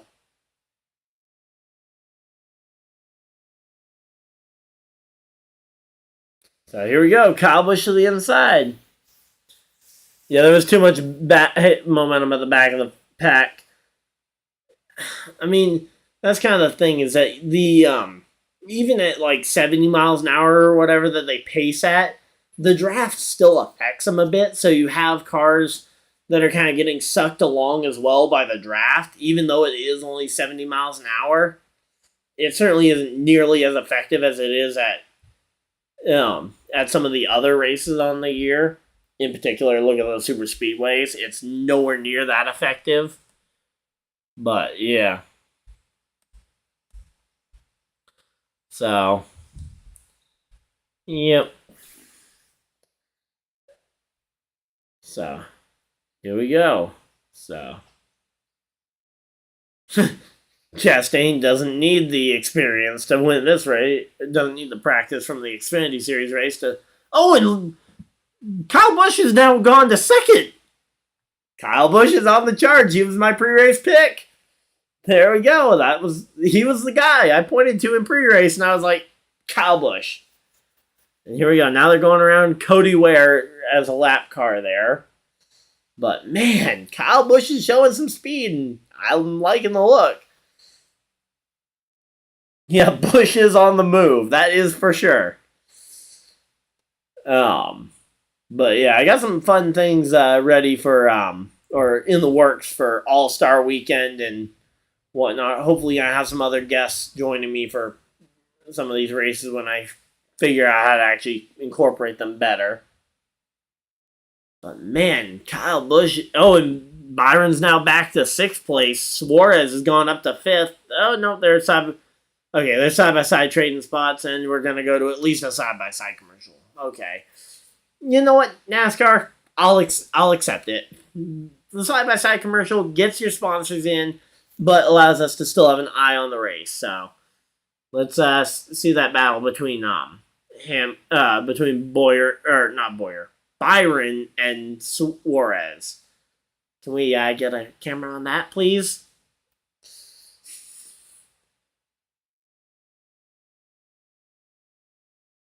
Porpoising excessively. Are you talking about like the side to side? Because I feel like to an extent that yeah, they are going side to side more often.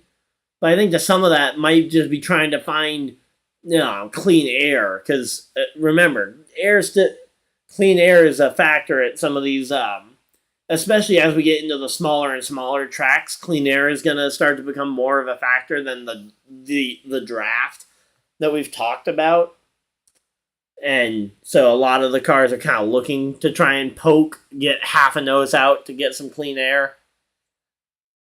And then there's the fact that this track surface is over 20 years old. This pavement is older than I am. For just kind of to give the reference, this pavement is older than I am. It's going to be rough. I'm not surprised to see the cars kind of wiggle side to side as much as they are. But that is going to lead to more crashes, too.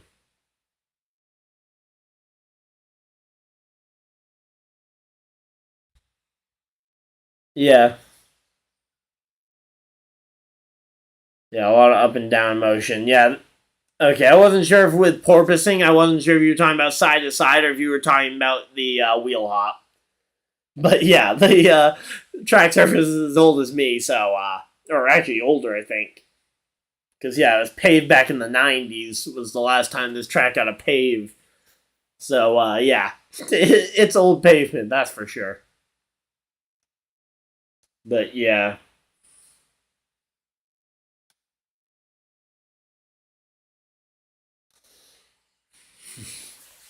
so we still haven't gotten a great view of this. Oh, and Harvick up to fifth place. Where is the camera on the battle for fifth? Because you got Harvick, Suarez, and Byron that have been in a three-way dogfight. Here we go. Finally, there we go. Thank you, Fox, for listening to this NASCAR stream, being one of the two people watching this thing and keeping updated on what we want to see. Four drivers in this race from California. Two or three from Vegas. Yeah, two from Vegas. And then three more from Arizona that we're going to be going to their home tracks for this in this next 3 weeks. So that's like a third of the field from this West Coast. And here we go, talking to Reddick. So, glad to see he's okay. Yeah, so stacked up pretty bad, yeah.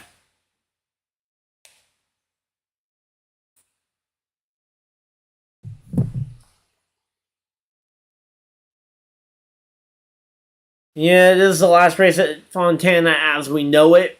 It'll be back in short track form in 2025, 2026. It won't be the same. Maybe it'll be better. We're gonna have to wait and see. But right now, it seems like a lot of these guys don't really know what. Like in particular, I remember I was listening to NASCAR radio clips from this past week, and the two Steves, Steve O'Donnell and Steve Phelps, didn't really seem to have a clear picture of what the new Auto Club Speedway was going to look like outside of the fact that it's going to be a short track. We had a diagram back in 2019 when they first announced this. They showed a diagram of what it was going to look like. But again, that was 2019. There has been a lot that has changed in the world since 2019. 2020 happened. 2021 has continued to happen. 2022 happened, and now we are in 2023, and it's still they haven't broken ground on it, but it's going to be at least 2025 when we see it. So, yeah, man, and I still feel like my thoughts today are the same ones I gave in that video all the way back in 2019. They have the right idea to make a short track out of an existing track, maybe even be able to sell off some land. They're just doing it to the wrong track, I think. I would have done this to Texas, maybe, where Texas has been so bad. Maybe you go and do it to somewhere like Kentucky that did underperform. But yeah. Ultimately, I think they have the right idea. I just think, again, I would have done it to almost any other track. Because there's so many mile and a halfs on the schedule. Why did they have to touch a 2-miler instead? Oh, and that's Stenhouse scrapes the fence. And he's a dirt track guy. He's probably used to it. He was probably trying to do it. But yeah, he looks good. But yeah, there's a lot of bumps.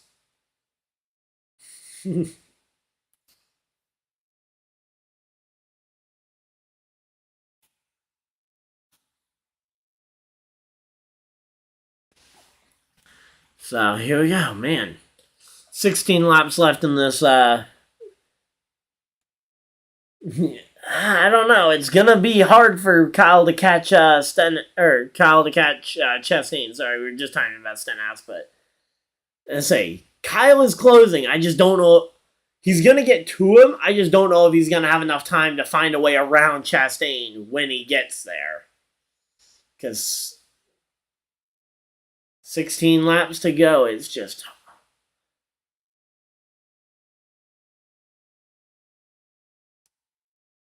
Oh, Stenhouse in the fence again? What is he doing? What is... That is a good comment from Tony Stewart. But, yeah, this is going to be a tough one for Stenhouse now that he's hit it twice. You really can't hit it a third time if you want to try and keep your car in one piece. Oh, I know it's a lot of time, but when you factor in that the last 2 or 3 laps he actually lost a couple of tenths as opposed to gaining it all back. Stenhouse needs to pit, but he's gonna wait it out to try and get to this yellow. Because when you know that there's a caution coming in 15 laps, he's gonna try and stretch it, especially if there's not significant damage. So Corley Joy's up to 13th again. He's showing a ton of skill. Stenhouse is still 12th and he just passed Austin Dillon even after all this. Also, another side-by-side commercial. This is a good thing. And say, honestly, if we get a yellow flag here before the stage, it'll give Busch a really good shot at Chastain. I'm still curious to see what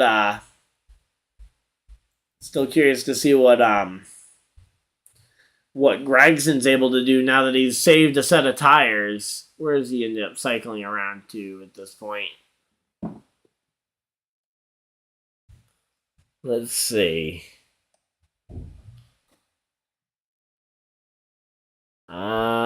He is ended up. Oh, he just went a lap down. Okay. That might be a problem if he is hoping to utilize the fresh tires to try and his extra set of tires. You don't really want to go a lap down to in saving them, but if he can get the free pass, he might still have a shot at using those extra set of tires to do something. But yeah, here we go. 12 laps to go. The gap is 2.2 for Kyle. 2.2 seconds. And he was 2 miles an hour slower that last lap over Chastain. By the way, just to give you guys an idea. And he has lost another 10th on the racetrack. So he is not going in the right direction. So I think, again, it's going to be hard for Kyle to beat Chastain for the stage. Not impossible, but not easy. He needs lap traffic is the big thing. Let's see. Who are the cars that are potentially going to be losing their lap? J.J. Yaley, he's not going to put up much of a fight. Briscoe's on the lead lap? What? Okay, B.J. McLeod, okay.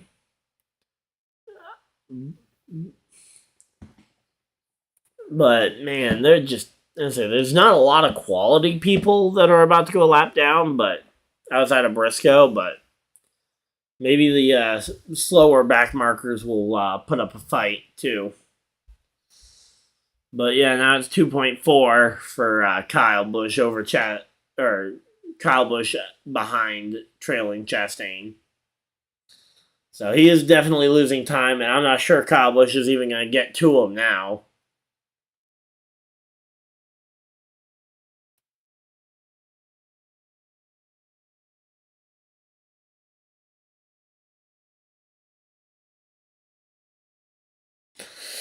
Alright, so yeah, right? Oh, wow. Bubba's car is really sandy on the front end, so yeah, so that explains why his temps might be up. The entire front of that car looks like it's covered in sand and grit. From some of us up here in the north, in particular northeast for me, but I mean that's what all of our cars look like right now because we got sand and rock salt from all the snow and ice that we've been dealing with over the last months. Yeah. Yeah, I'd say between the Kyle Busch not really gaining a ton on Chastain at this point and only 10 laps to go, I wish And say Kyle's one of my guys. I wanted to see him gain there, but hey, if we can get away with second place points in this stage and still have a shot at fighting for it at the end of this race, I'm happy. All right. So yeah, let's see who else we got for interesting stories in the top 10. Busher looking like he might earn some stage points. That's nice to see. Oh, LaJoy versus Austin Dillon for the. Oh, yeah. Oh, yep. That looks familiar, but yeah, Chastain's growing the gap. It'll all go away with the yellow, but yeah, Harvick's bumper cam. Oh.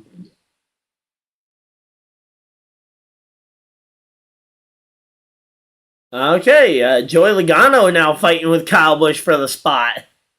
That's gonna, I say that right there is about to make this fight a whole lot harder for. And I say Kyle is not going to be able to focus on Chastain. It's now on holding off both Joey and Harvick here. And I say right now it looks like the high line is the better lane though, so it's going to be hard to pass him on the bottom. And Kyle is going to make sure that you have to do it that way. There goes Logano down the inside. He's going to dive it under. Harvick doing a late dive under. And Logano's going to lose a spot to Harvick. And there we go. So right now we've seen people diving at Kyle, but we haven't seen a successful shot at it. And yeah, right now Chastain's just sliding away here.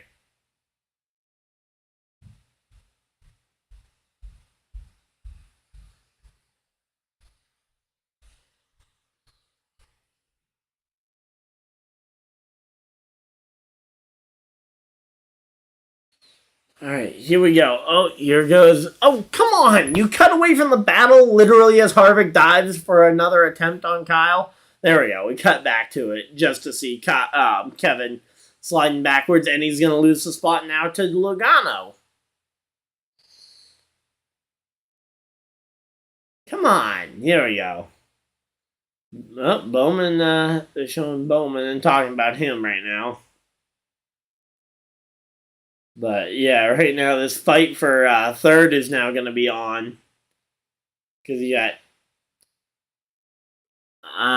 what happened to Harvick and Logano? Why are they showing them further back than they actually are? Oh, there we go. Their on-screen graphics just fixed themselves. Hopefully my on-screen graphics aren't messing up.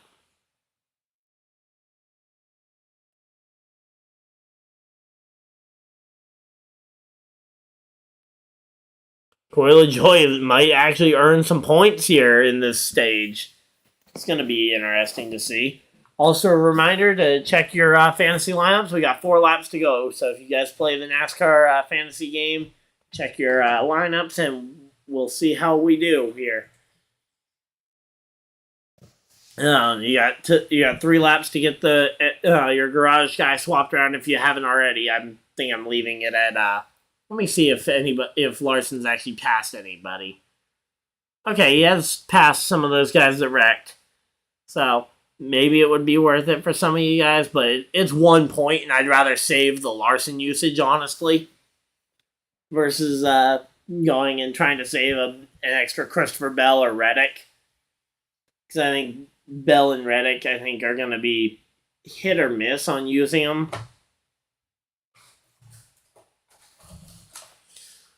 But yeah. Here we go. We got 1 lap to go, and it sounds like Bubba. I've got a friend listening to Bubba's radio, and he's saying that they're about 27 degrees over the absolute maximum. And a big chunk of plastic on Keselowski's grill. That's going to be increasing the temp. That's going to massively jack those temps.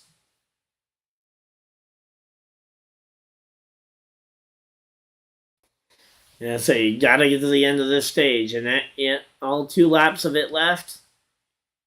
Here we go, Keselowski trying to pass. Yeah, Keselowski got the trash off his grill, and now he's gotta get some clean air into that thing to cool it down a bit. And he might be able to take this final point away from LaJoy. Yeah, they are gonna fry a lot of engines out here today. But yeah, it looks like Keselowski might be in position to steal that final point away from LaJoy, which is unfortunate. I was hoping LaJoy was going to earn a point. He's put on a great show, and hey, Stenhouse has made it to the end of the stage.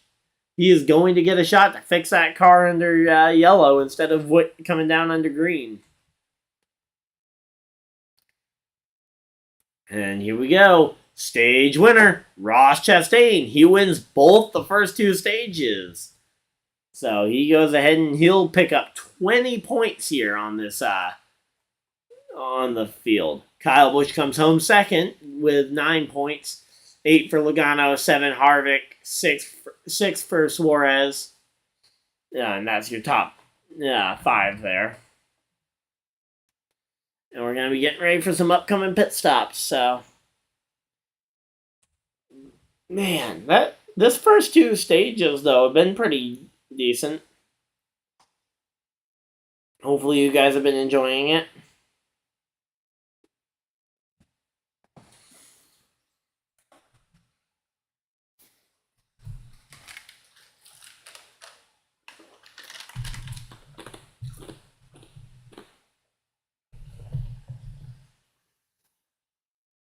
Alright, so here we go.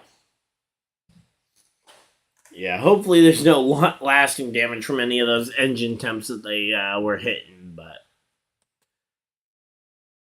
Yeah. Here we go. So we got about 70 laps to go here. We'll probably have about 65 to go when we go green, so about a stage remaining.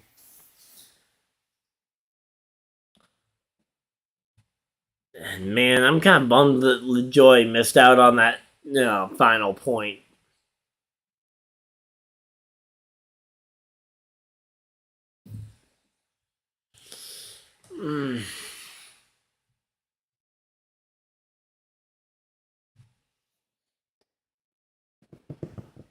Okay, so Deep South for Hector there. Okay, you're from Atlanta. Okay, I'm originally from Florida, but I've been living in Maine for a long time now, so. But yeah, so Northeast is where I've been for the last, since about 05, 06, something like that. When I came back up here, so. This was when my family came back up here, so.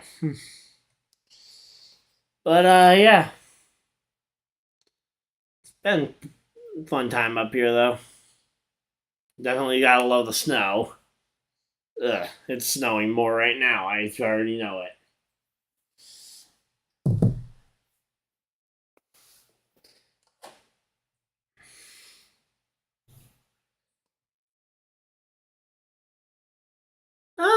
Maine does have some interesting racing. I've visited a few of the different tracks, and I actually have a playlist on my channel of my vlog from some of the tracks up here. You've got the big one I haven't gotten to see is the Oxford 250 at Oxford Plains Speedway.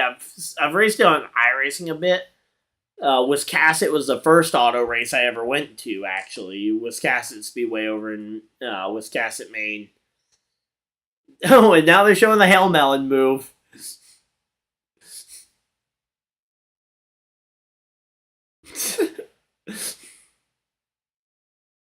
That's got to be the most ridiculous move. But we also have a go-kart track in Richmond, Maine, which put on some pretty good racing when I was there. 8th generation. I thought he was a 10th generation watermelon farmer. But yeah, so they're showing some getting to know stuff about Chastain. Trying to think of some of the other tracks I've been to. Got to go to see a dirt race in Lyman, I think it was. Lyman, Maine. I'm not drinking, but I got some water, so.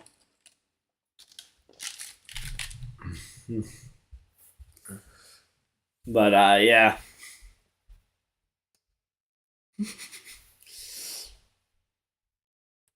Yeah, I'm curious to know how many times during the Martinsville broadcast they're going to mention the Hail Melon, even though they banned the move, for safety reasons. Which I understand, but they're going to promote that move, and nobody should expect to see it because it's not allowed anymore.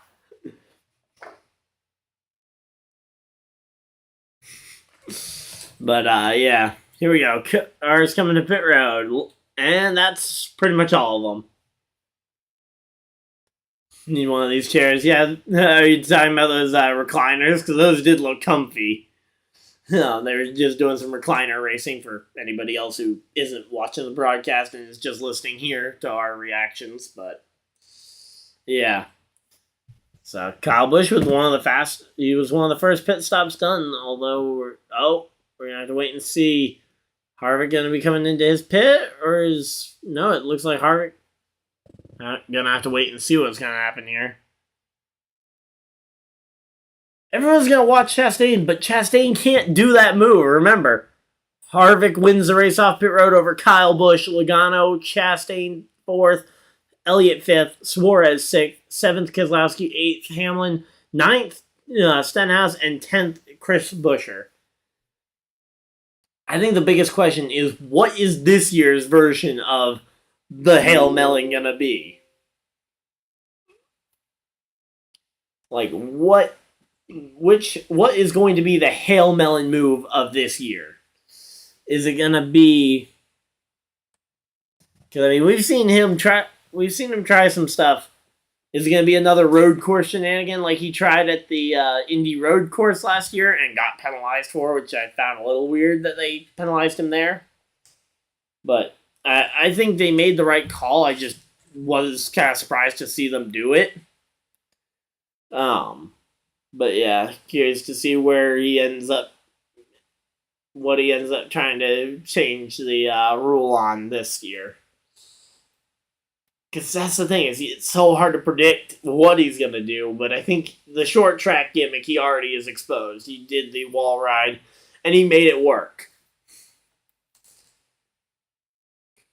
And say, trying to think of what a cool gimmick for him to try might be. Maybe at Sonoma he'll do the ultimate bicycle move that we've seen a lot of people do, and he'll just carry the two-wheel tilt for even longer. But I mean, I don't know. It's hard to it's hard to predict what he's gonna do. Just that he's gonna try something. Because again, like with road courses, the track limits are, honestly, I think it's going to be something to do with the road course track limits is going to be what he's going to do. Maybe something at Chicago.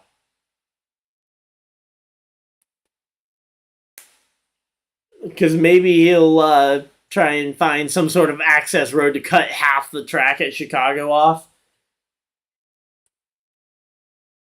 The question is, how far will he be willing to try and go with risking getting disqualified? I think it'll come down to when he gets his first win. Once he has a win, I feel like he can try some more out there things that might get him disqualified from a race for trying, but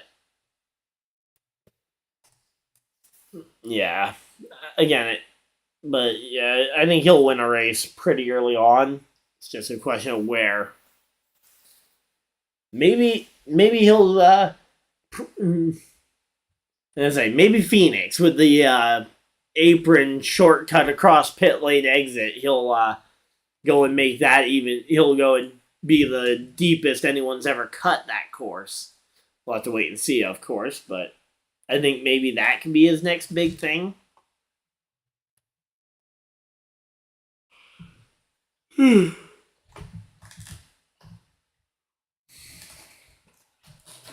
Man, a lot of guys a lot of the guys I thought would do well have had the issues.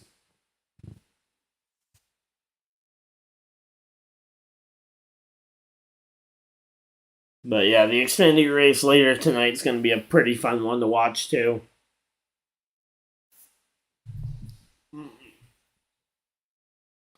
Honestly, speeding penalties haven't seemed overly harsh this today. Like we haven't seen a speeding penalty really bankrupt a team yet.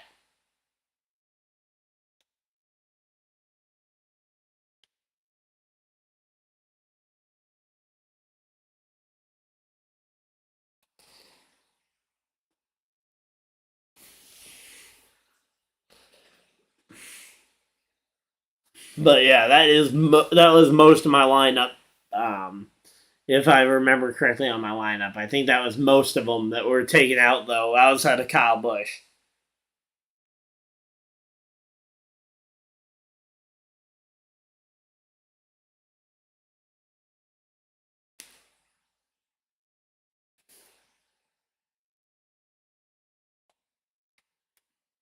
Why do they need to sand the splitter? I thought the racetrack had been doing that for them. I thought that was one of the biggest things.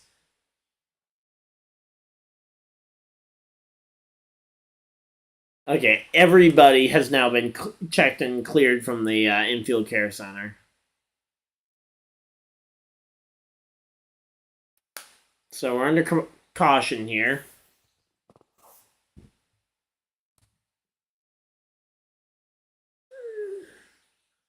I'm going to say Harvick versus Kyle Busch. That's going to be a fun restart battle here to watch.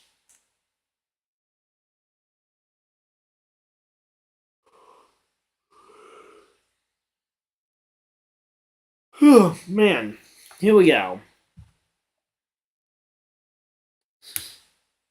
Kevin Harvick versus Kyle Busch on that front row. Or I'm assuming that they're both taking the front row spots. I think you'd be silly to let anybody else have a shot at it. Man.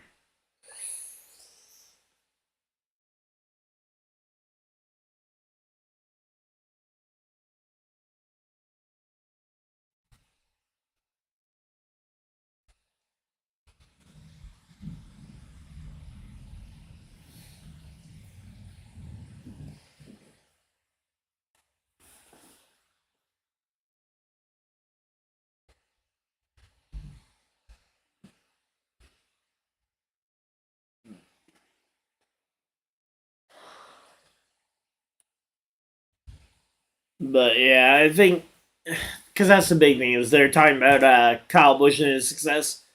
I feel like he really had a shot at maybe contending with Gordon on the all-time wins list. Now I think he might catch Dale Earnhardt Sr., but I don't think he gets much higher than that.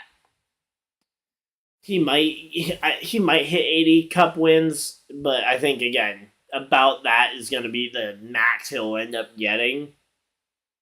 But we've seen career resurgences from a team change, so maybe this is what Kyle needs to have a resurgent season like what Matkins has had around this point in his career when he moved to Joe Gibbs.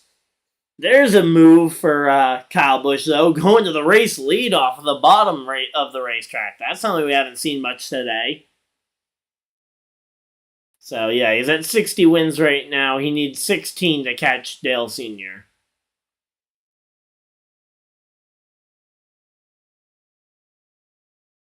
But, yeah. But we haven't seen a driver take the lead from the inside lane yet today. Oh! Cindric with a slide. He stayed green, though, and he saved it.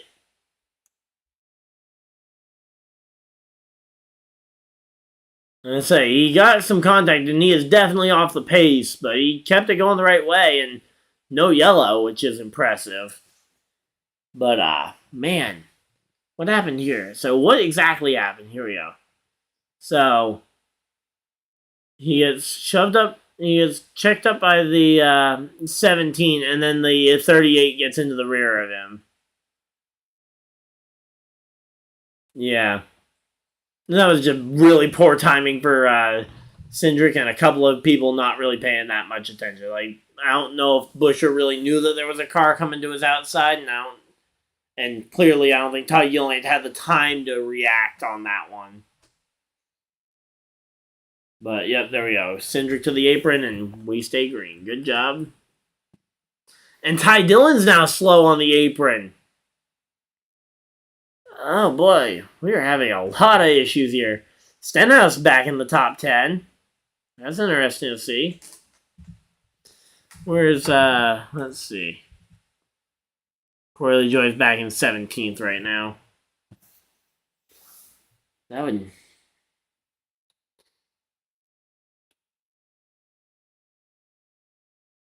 say, I want to see how...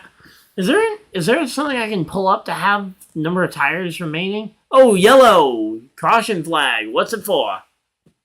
Okay, Ty Dillon's not making it back to pit road, so it's for Ty Dillon.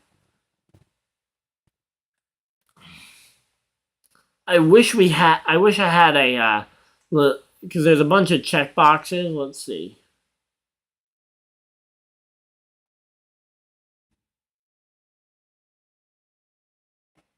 Yeah, I wish I had sets of tires remaining as an as like a data point I could pull up.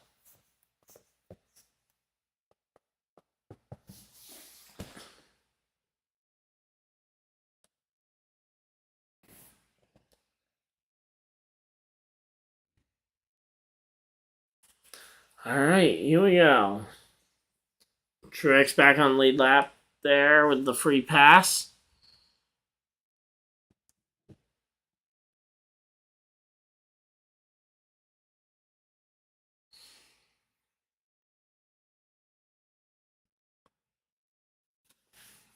So Kyle now has control of the race. It's just going to be a question of what does he do with the control of the race lead here. But yeah. Whew.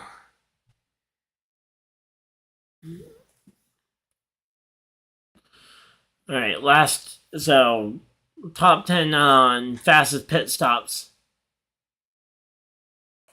I'm curious when it comes to these pit stop ranks if they're showing the 8 crew or Kyle Busch's crew from last year.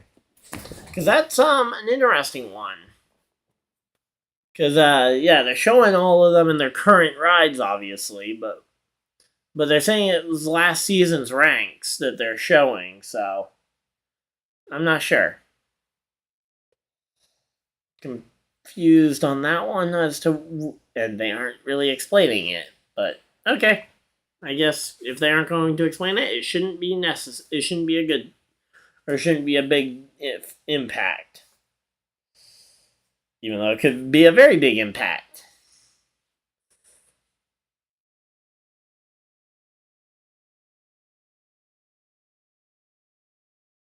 So here we go. They're doing some pit stops. Let's see. Harvick and Kyle Busch, they both launch out of their pit boxes. We're gonna have to see where they blend. Looks like Kyle Busch is gonna have it. And yep, Kyle Busch has Chastain beat as well. Gonna have to wait and see as he gets down towards the last pit boxes here. And Kyle Busch handily beats everybody. Harvick second, third Suarez, fourth Chastain, fifth Logano, sixth Hamlin, seventh Elliott, eighth Keselowski, ninth Austin Dillon, and I didn't see who got 10th before they cut off the access to seeing it. But man, I'm looking forward to seeing this one.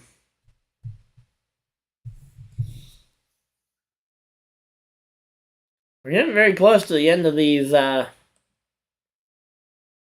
getting closer to the end of this race. I think there was undoubtedly some guys that maybe stayed out.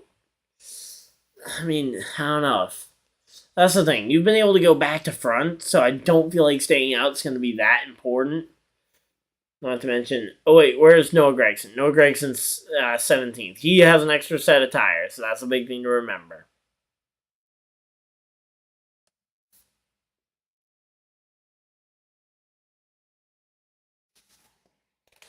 Alright, so here we go.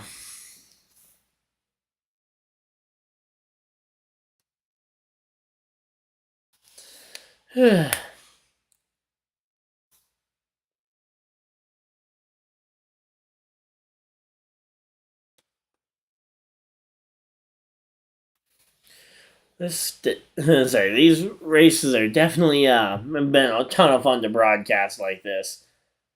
Again, I probably won't be doing the Xfinity race mainly just because I got to be up early in the morning, but yeah, and the race is probably gonna go late on the East Coast, but it will be a sad thing to see the Auto Club Speedway get sent off. Though we will get to see the lights in the final race at the track. Because that's the other thing, is that this is one of those tracks that actually has lights, and we haven't used them in a decade with the Cup race. Now, granted, that's because West Coast, you don't have. If you try and do it, then you won't get a. You won't get a whatchamacallit. You won't get. It'll be really late for your East Coast core audience. If you go and try. Oh, come on. It's giving me the same problem it did earlier where it won't go full screen. There we go. So, yeah, ones to watch. Kyle Busch. Yep, definitely. You guys want to give me some ones to watch, maybe? Some guys you'd want to hear about their progress through the day as we get ready for this one? They're saying Harvick, Chastain, shocker.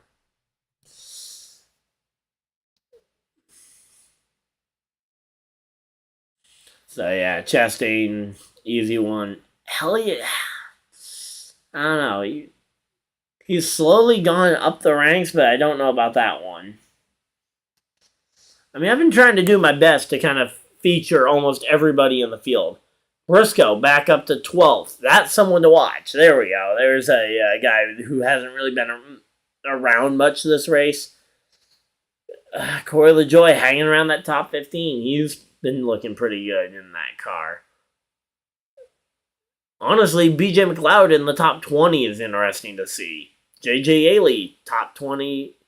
Or no, he was 22nd. Never mind. But still, a pretty decent run for a Rick Ware car. Noah Gragson at the back there. Again, he's got that extra set of tires. That's another thing to keep an eye on. And they didn't mention Gragson and his extra set of tires as a threat here. I don't know. I think that might be the thing that catches a lot of people off guard here. Here we go.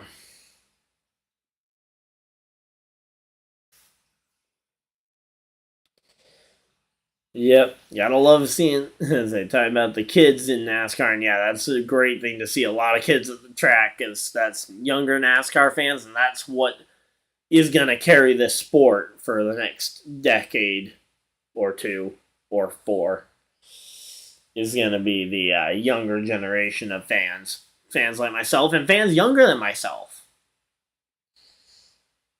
Because there are a lot of fans of sports, and again, they're going to start kind of being the driving force behind the sport. I mean, even the younger drivers we've seen coming up through the ranks. Green flag back out here. Kyle Busch on the outside, Kevin Harvick on the inside. Harvick not able to kind of get in front by the corner exit, and there we go. There goes Chastain to the bottom. He's going to try and get it, but Kyle Busch with the run off the top. Kyle Busch takes that spot. So Logano now up to third. Kevin Harvick stuck on the bottom of the racetrack. He's not able to get in line. Who else is that down there? Can't really tell who the other car down there on the bottom is. But Chastain trying to look for the race lead here off of 4. And Chastain's going to lead at the line, which I think... Oh! No! Whoa! There we go. Joey Logano to the lead with an amazing move. What? All the way on the apron and takes the lead, and now he loses it to Chastain. Say, that's pretty much the same move they were showing earlier that Joey did to Tony back in 2013. And Tony did not like it. But, hey, say, this time Logano was on the other end of it. Suarez now in position to maybe make this a 1-2 with Trackhouse. Kyle Busch making his way back up here to the front. Chase Elliott, remember, he was a factor here last year. He was a factor here in 4 wide with a. So there we go. Kyle Busch just did a 4-for-1 deal or a 3-for-1 deal there at Auto Club.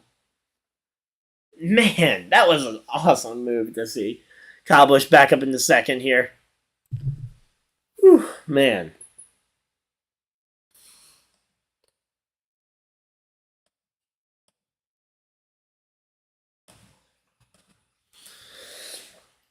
Man, this has been a fun restart here. Had a lot of great moves. It looks like Logano has settled out to end up being third place here. Fourth, Suarez. Fifth, Keselowski. Where'd Keselowski come from in all this? Oh, Elliott just passed him. Hamlin's up there. Dillon, Byron, Chris Buescher, Bowman, Stenhouse, Eric Jones, Harvick, and Harrison Burton, and they're shuffling everybody around. Man, this is an exciting race, I gotta say. They are sending this thing off with a bang, just like IndyCar did with Fontana back in 2015 when they ran their last race here. I mean, that was an amazing race for the ages. And I think it was that the championship finale that year, or was that just one of the late races that decided the championship? But I can't remember if that was the finale or not. But yeah.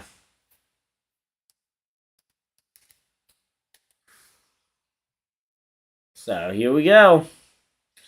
Got a lot of guys shuffling around here. The 99 versus the 22 here for third. These two are still fighting it out in battle for the lead. Kyle Busch versus Chastain. Kyle Busch really kind of had no attempt there.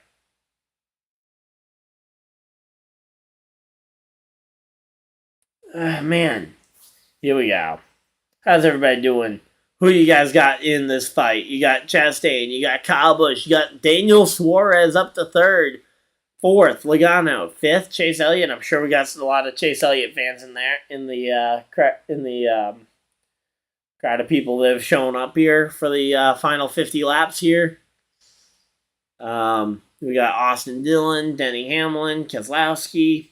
Long list. But here we go.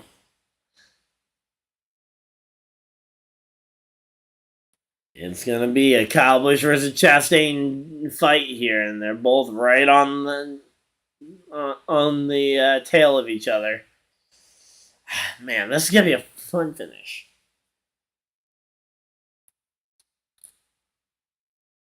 That top line is very dominant, though, today. So if Chastain doesn't move off the top, I think Kyle will probably have a hard time passing him, but I wouldn't put it past him to potentially do it.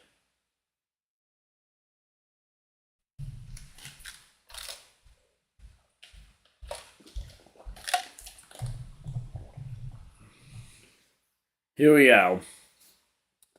Let's see what Chastain versus Kyle Busch is going to look like here at Auto Club. They both are going down a lane or two here in the corner. Kyle Busch going down even further, though, potentially trying to arc the corner, but I think Chastain's going to have that run off the corner. No. Actually, Kyle Busch closing it in a little bit, it looks like, on the screen.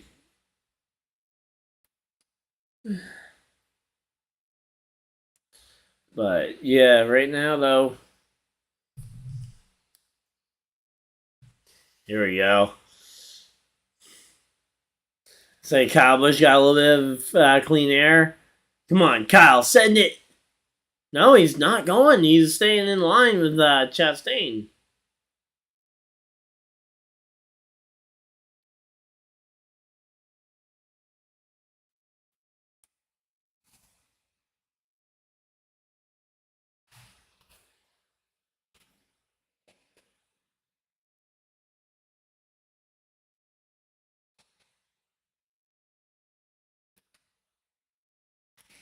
I'm curious to see if, with the amount of tire fall off, if you're maybe going to see a pit stop for tires under green to just gain the time back.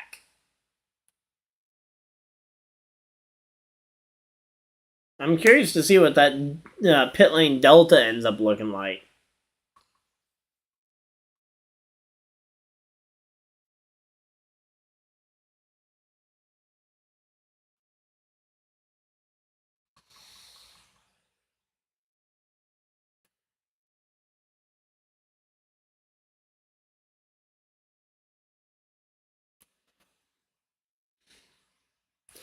All right, so here we go. Man, that was a pretty good burst, though, of passes as we had the restart. Now we got 45 to go, and we're kind of falling into a bit of lockstep here as kind of everybody just tries to take stock of where they are and where they're going to try and get to for the finish of this race. Chastain stretches the lead. Meanwhile, Kyle Busch continues to try something. And they're going to commercial break. Probably a full screen commercial here would be my guess. And I wouldn't be upset with it either if they go full screen commercial break. So, not too bad. I actually am not too upset with how the end of this race has been. I just wish, again, that they would cover some of the stuff that they miss when they're at these commercial breaks. Because they miss things during the commercials, and then they don't get a replay of it. And that's the thing that I think makes the commercials worse. But honestly, right now, I don't think the odds of you missing something are low. Because they have fallen into lockstep for right now. So you're going to have Chastain and Kyle Busch just kind of trying to play the game of stretching the lead or closing it. I don't think either one's going to really be able to make a big move here. Well, I don't think Chastain's going to try and make a big move, and I think Kyle is content to just wait.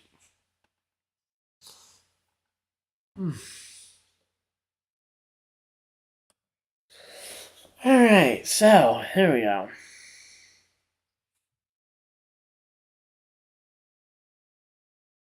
Uh-oh. Something about... it sounds like Bubba's talking about his tire possibly going down.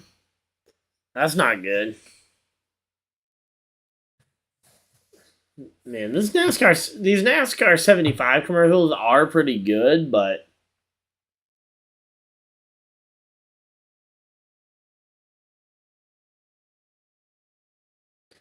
man, here we go.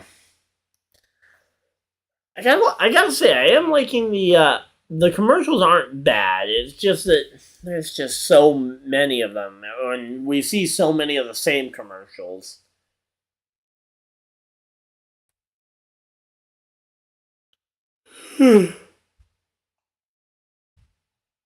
Man, here we go. Here we go. And we're back? Yes, we're back. Here we go. So, Vegas at 3. Alright, so stream will probably go up sometime around 3:15, 3:10, something like that. We'll have to see when the...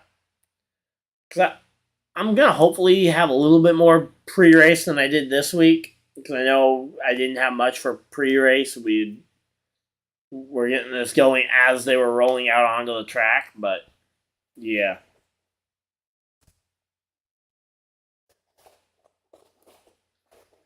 Alright, here we go.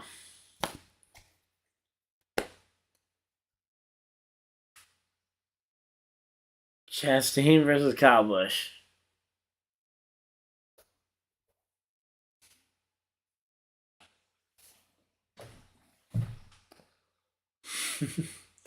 Kyle has reeled him right back in. I did not think Kyle was going to be able to reel him back in. Oh, there we go. Kyle got a peek at the outside. But Yeah. I thought Kyle was going to have a shot there to look to the outside.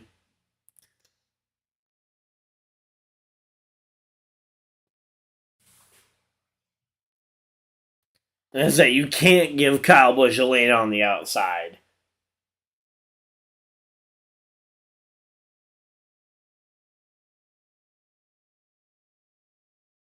Oh, Kyle Busch pitting in the next 15.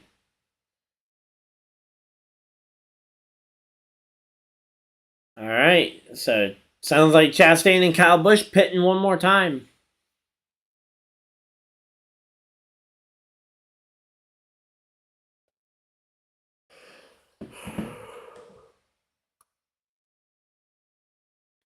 Let me pull up some last pit lap data because that's going to be something I'm going to want here as we get ready for the.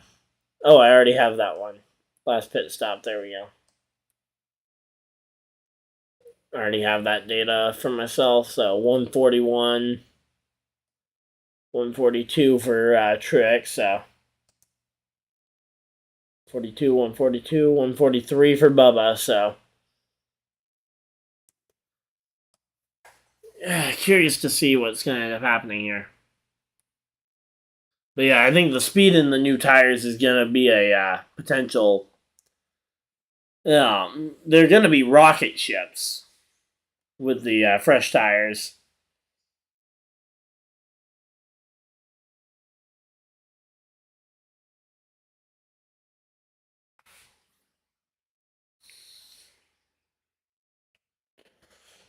All right. So here we go.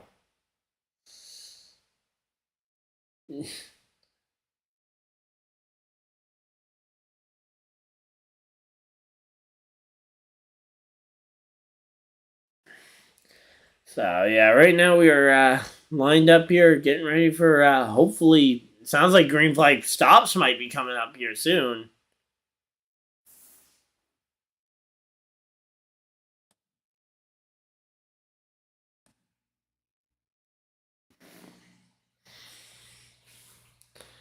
But yeah, here we go. Right now, I think a lot of Corey LaJoy, they're showing him. Maybe LaJoy could be the one to try it and try and stretch this thing to the checkers.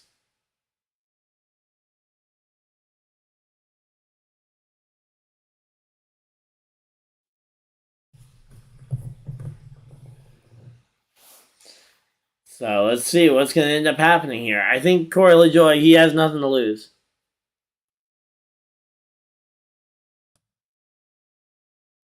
All right.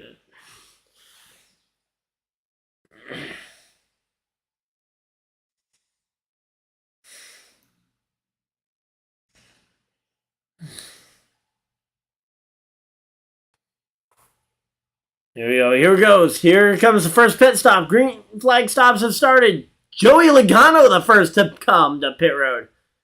Kyle Busch takes the lead from Chastain, but I don't know. I think this one lap for Logano is going to be a big thing.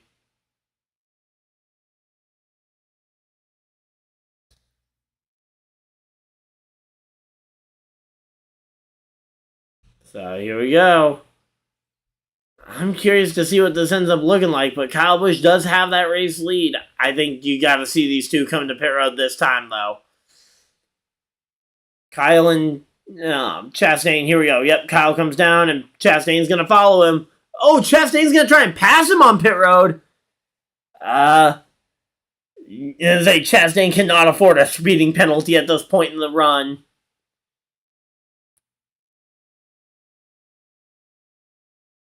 Yep. So the 22 is forcing their hand. I think the 22 might come out with the lead here. You're going to have to wait and see who it. Also, Harvick and Truex also came to pit road that time, it looks like. Byron as well is also on pit road. So we're going to have to wait and see here. So Busch will hold the lead on Chastain as they come out. You're going to have to wait and see, though, on that speeding penalty, potentially. Elliott comes to pit road. Who's the next one? That's Dylan, it looks like. Stenhouse. And not sure who else that is. Maybe Eric Jones coming to pit road. Hamlin, Suarez, Keselowski, Busher, Bowman, and LaJoy have kind of cycled out to the lead. I think the big thing is where did Logano cycle out? He cycled out.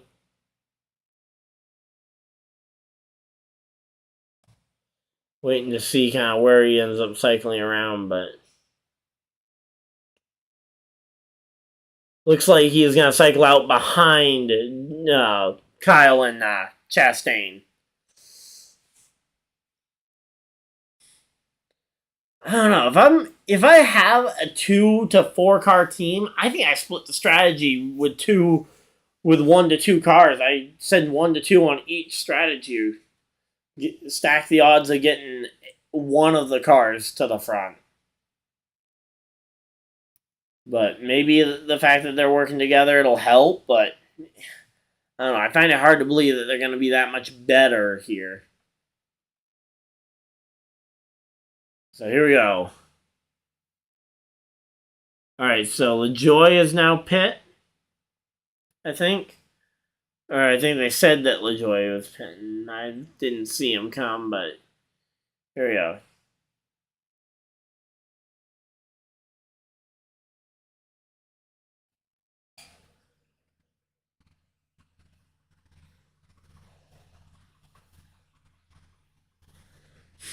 Strange that Logano lost so much time on pit road because he's now 16th. I mean, he's back at quite a few spots even from where he was. So there we go. More pit stops, including LaJoy, Briscoe, Gilliland, Haley have all come down to pit road. So now the top 7 are the guys who haven't pit right now. So Hamlin, Keselowski, Burton, McDowell, Busher, Bubba, and Gregson. Those are your guys who have yet to pit so far.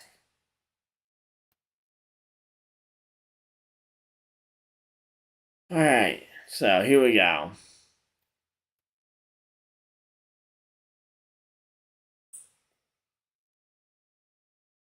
And here comes the 11 car coming down to pit road here. That's Denny Hamlin coming down to pit road. He is going to cycle out behind. I don't know. I feel like you got to try and stretch it further than this if you want to stretch it.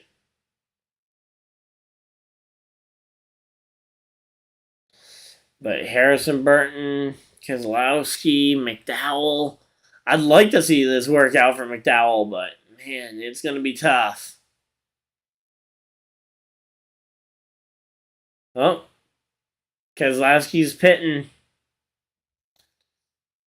So, Bubba's in. Bubba comes to pit road. So now Harrison Burton and Michael McDowell are the only 2. Yep. So now Michael McDowell and Harrison Burton are all that remain of the lead lap cars that have yet to pit.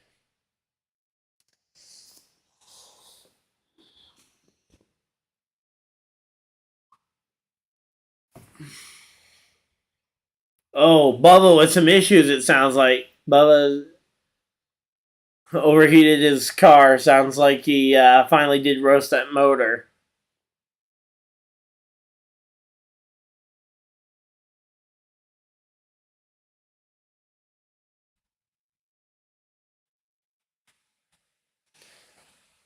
Yep, Burton, McDowell, Gregson are the final 3 that have yet to pit. Yet. Here comes Harrison Burton to pit road.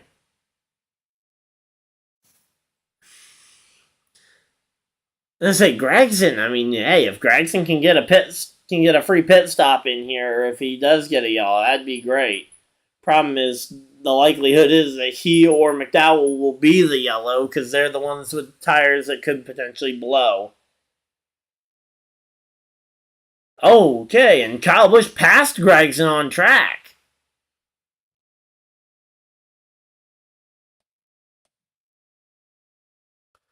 So Michael McDowell leading. I'm excited to see that one.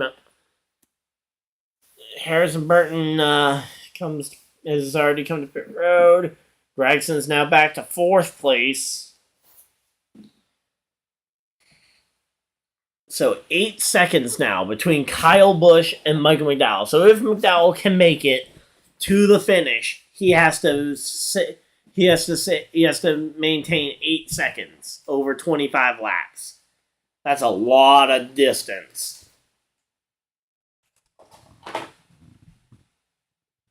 Yeah, so so Bubba's out.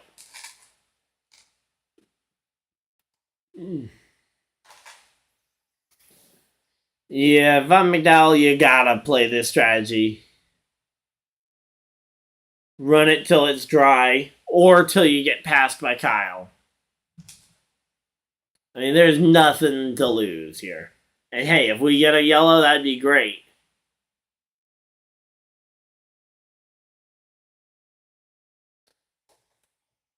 So Michael McDowell and Kyle Busch are leading. Here we go. This is a pretty good race. I'm excited in it. But yeah, Michael McDowell here is coming up on some lap traffic. He's got to find some way around this quick.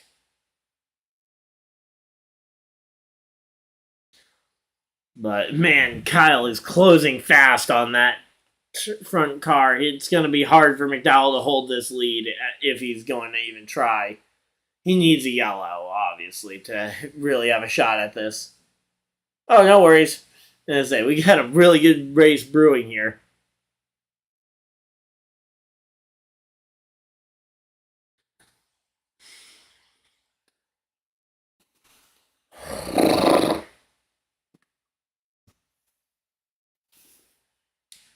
So here we go.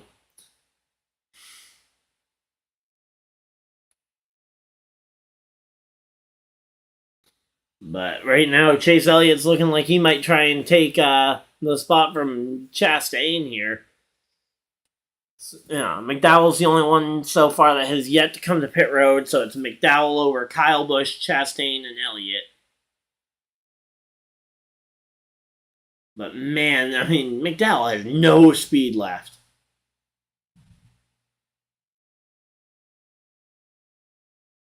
Yeah, what did I say? Caution, come on, please.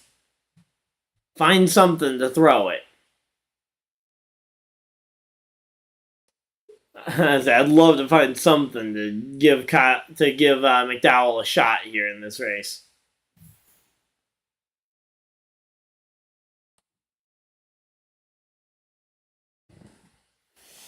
But man, I mean, McDowell has no shot at this.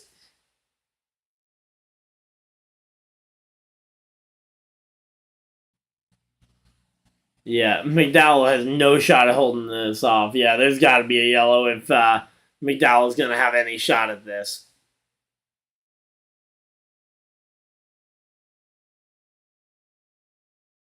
There you go.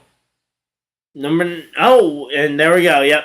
Kyle Busch just passed Michael McDowell on track.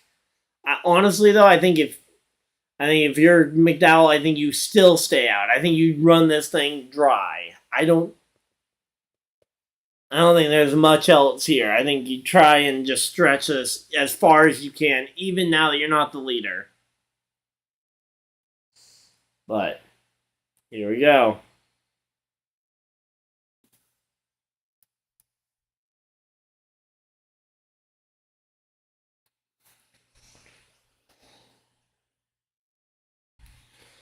So here we go. Kyle, yes, final side-by-side commercial break. This is the last commercial. Woohoo!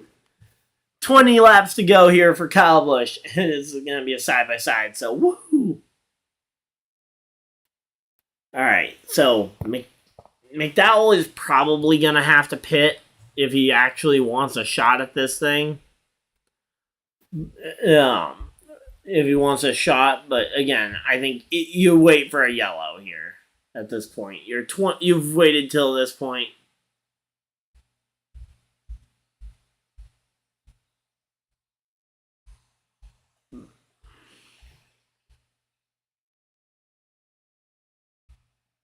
But yeah, it's been a while since Kyle won on a pavement oval, but because yeah, he won Bristol Dirt last year, and actually, I got to see Kyle. Yeah, well, just we haven't gotten a yellow yet in side by side, but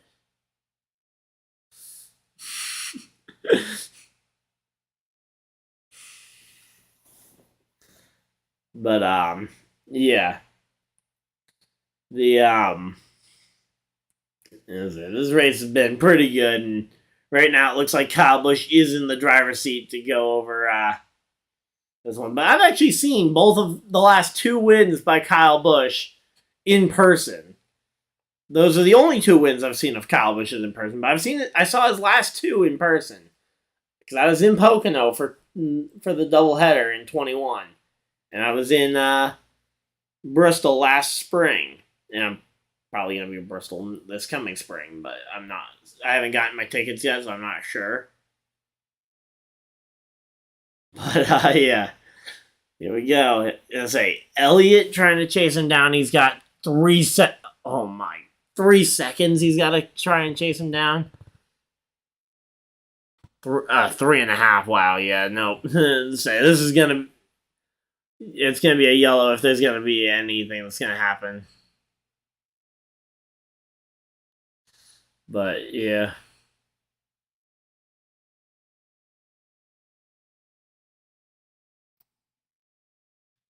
Let's see. McDowell is sliding further and further back. I'm kind of surprised that Chastain didn't get a speeding penalty when he tried to pass Kyle on entry to pit road, but I guess that just means that Kyle had been ultra conservative, I guess, coming down pit road, which isn't a bad thing. You got to make sure you don't speed on pit road, but here we go. Back from commercial break, and we're ready here to go uninterrupted to the finish as we show Kyle Busch's first Cup win at Fontana. And then he won it in 2013. Then in 2014, so he went back to back in 2013 and 14. Then 2019.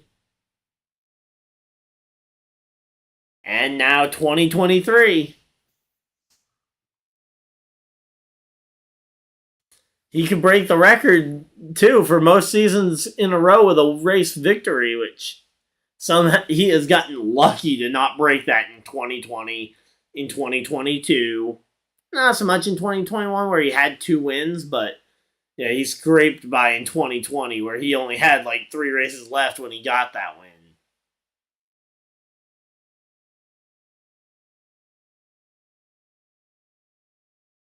Yeah, this race is pretty much Kyle Busch's unless there's a yellow. So here we go. Kyle Busch was my pre-race pick. Oh no! There's a yellow. No, there's a yellow. Is this real? Is it really a yellow? Let's see.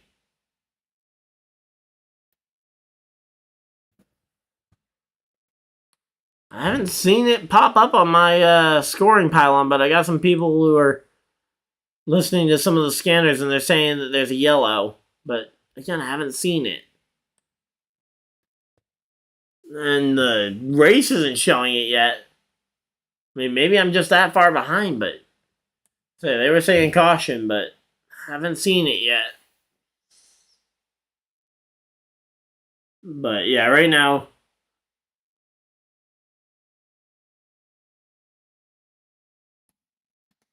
All right, yeah, no, it's no yellow. Yeah, they were just messing with us. They were saying stuff now like 20 car wreck, and it's like, yeah, right. Sorry, I got thrown off by people that I thought were ahead of me because I am normally a little bit behind on it, but yeah.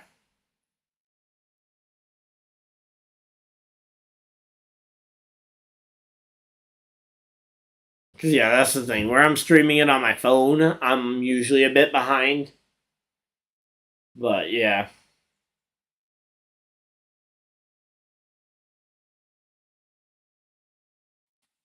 So here we go. It's a 3.5 seconds. Just gotta be careful here. No worries.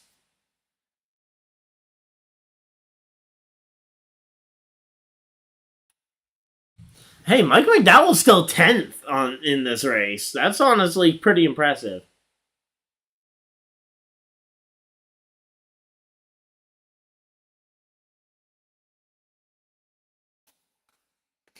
I don't know if Elliott's gonna be able to catch him in time here, but here we go. Yeah, that's kind of always the thing because I've got friends who watch on regular TV, and that's usually a bit ahead of Fox, the Fox Go app. So I usually go off of them for if something happens ahead of where we're at. But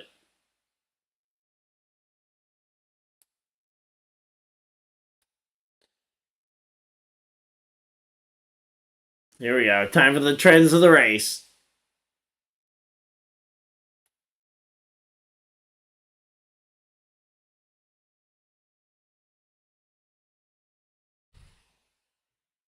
All right, here we go. 10 laps to go. We got 20 miles left. 20 miles. That's all that's left in this race. And Kyle Busch is holding the lead. And I think right now he's just kind of minding the gap. He doesn't need to blow away everybody.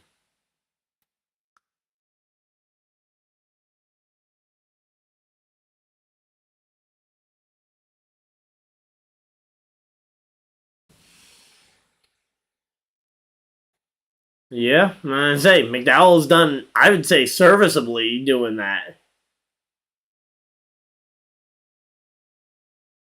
So now McDowell is a pit. He has a. So yeah, right now McDowell, he's a set of tires up. Him and Gregson, I believe, are the only two that have it. But yeah, right now though, let's say LaJoy is in the top 15 still. It's another kind of shout out there. Again, he's just maintained 15th all day long. And that's not a bad thing for LaJoy to be able to if he can maintain that at some of these mile-and-a-half and intermediate style tracks, he could potentially go ahead and point his way close to the playoffs. He might not make it with that, but he might keep it close here.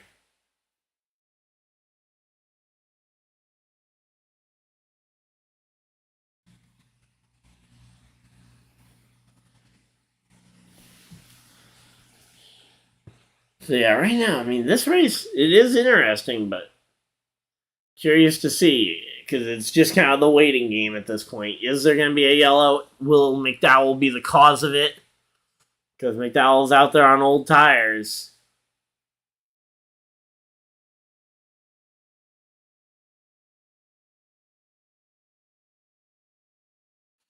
Yeah, Hamlin into the fence, so Hamlin got a piece of it. Here we go. Yeah, there we go. Now McDowell's slipping further back. Yeah, unless Kyle Busch runs out of fuel or there's a yellow, there's no catch. Kyle Busch has got this race pretty much locked up. Again, though, there's a lot of storylines to be happy about in the mid to back pack if we would just talk about them. I mean, I like that they're talking about McDowell and how his strategy is going to get him a better finish than he otherwise would have. Because that is a fact.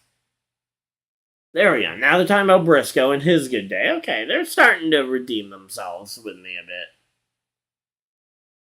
Like, I mean, again, it's because that's the big thing is that there's a lot of these stories that go unnoticed until they become something big, and it's like you end up having to look back to these moments that get you there.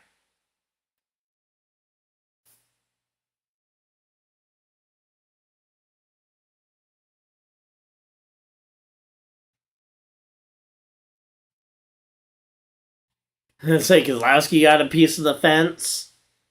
Oh, man, everything's just happening, I guess.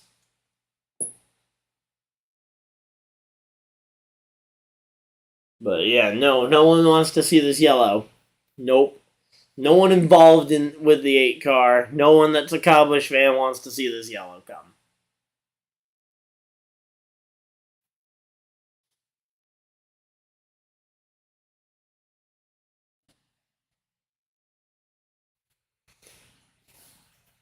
All right, here we go. We got 4 laps left here, and Kyle Busch is looking like he's got the flag in the wind.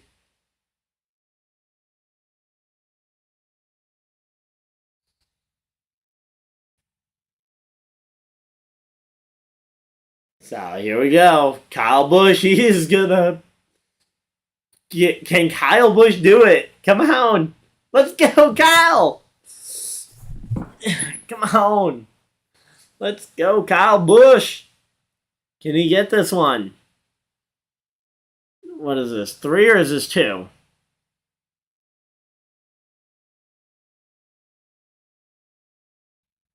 Okay, it's 3 laps to go for Kyle Busch.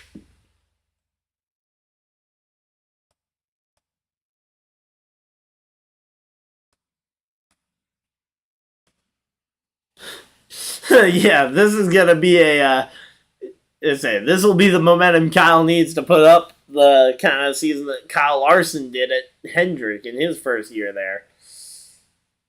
Again, I'm not predicting any sort of like 11 win season or something for Kyle, but a pretty good standout year maybe for him though. 2 laps to go here.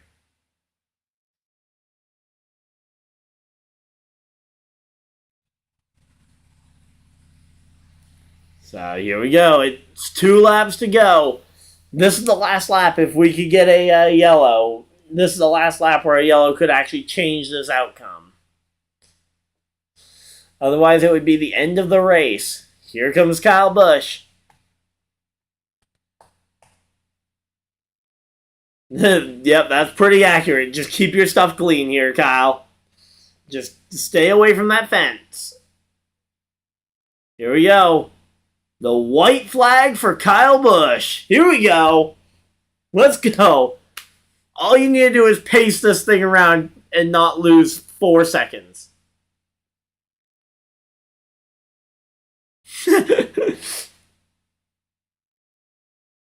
Here we go. Kyle Busch. Kyle Busch. Come on. Let's go. Let's go. That number 8 car, he's going to get there. Yeah, Richard Childress is looking really happy. I mean, hey, this is what you wanted by signing Kyle Busch. You wanted him to have a bounce back season, and a win here in race number 2 on the season is exactly what we were looking for. Kyle Busch wins at Fontana in the final race at Fontana. Whew. And yeah, that is definitely the first win of probably many this year for Kyle. But there we go. 2 races into the season. Kyle Busch is in. Now we just need a Michael McDowell win next week and an Allmendinger race win at Phoenix, and we're good for the season. That's my 4 guys. But win number 61 for Kyle's career. Man, I'm excited. Not quite the level that I was last week with Stenhouse, mainly because Stenhouse winning was a lot more out of nowhere, but man. Whew. That was interesting, though, to see the race to the finish. Let's see. We'll run through the finishing orders here for you guys. Elliott, 2nd. 3rd, Chastain. 4th, Suarez. 5th, Harvick. 6th, Hamlin. Yeah, catch you next time. Again, reminder, Las Vegas, sometime a little bit after 3 p.m. I'll try and have it scheduled the night before. That way you guys can actually see it ahead of time. But, yeah. Because you had Hamlin, Keselowski, Bowman, Austin Dillon, and Logano rounding out your top 10. Then Truex, Stenhouse. Hey, Stenhouse with 12th place finish. That's pretty nice to see. Hey, LaJoy got a 14th place finish. That's pretty good. Buescher, 13th. And Harrison Barton rounds out your top 15. So, man. Good to see Kyle Busch get the win. But, yeah. That's everything, though, from me on the Running with the Pack here with this live race kind of reaction and play-by-play. So, hopefully you guys all enjoyed. I had a ton of fun with this, but man, we are getting ready for, a lot of less booze than normal, but hopefully you guys all enjoyed this live stream. I'll see you guys next week for Las Vegas, and we'll see you guys in the next video, live stream, whatever you guys decide to do with the rest of your day. Have a great day, everybody, and goodbye!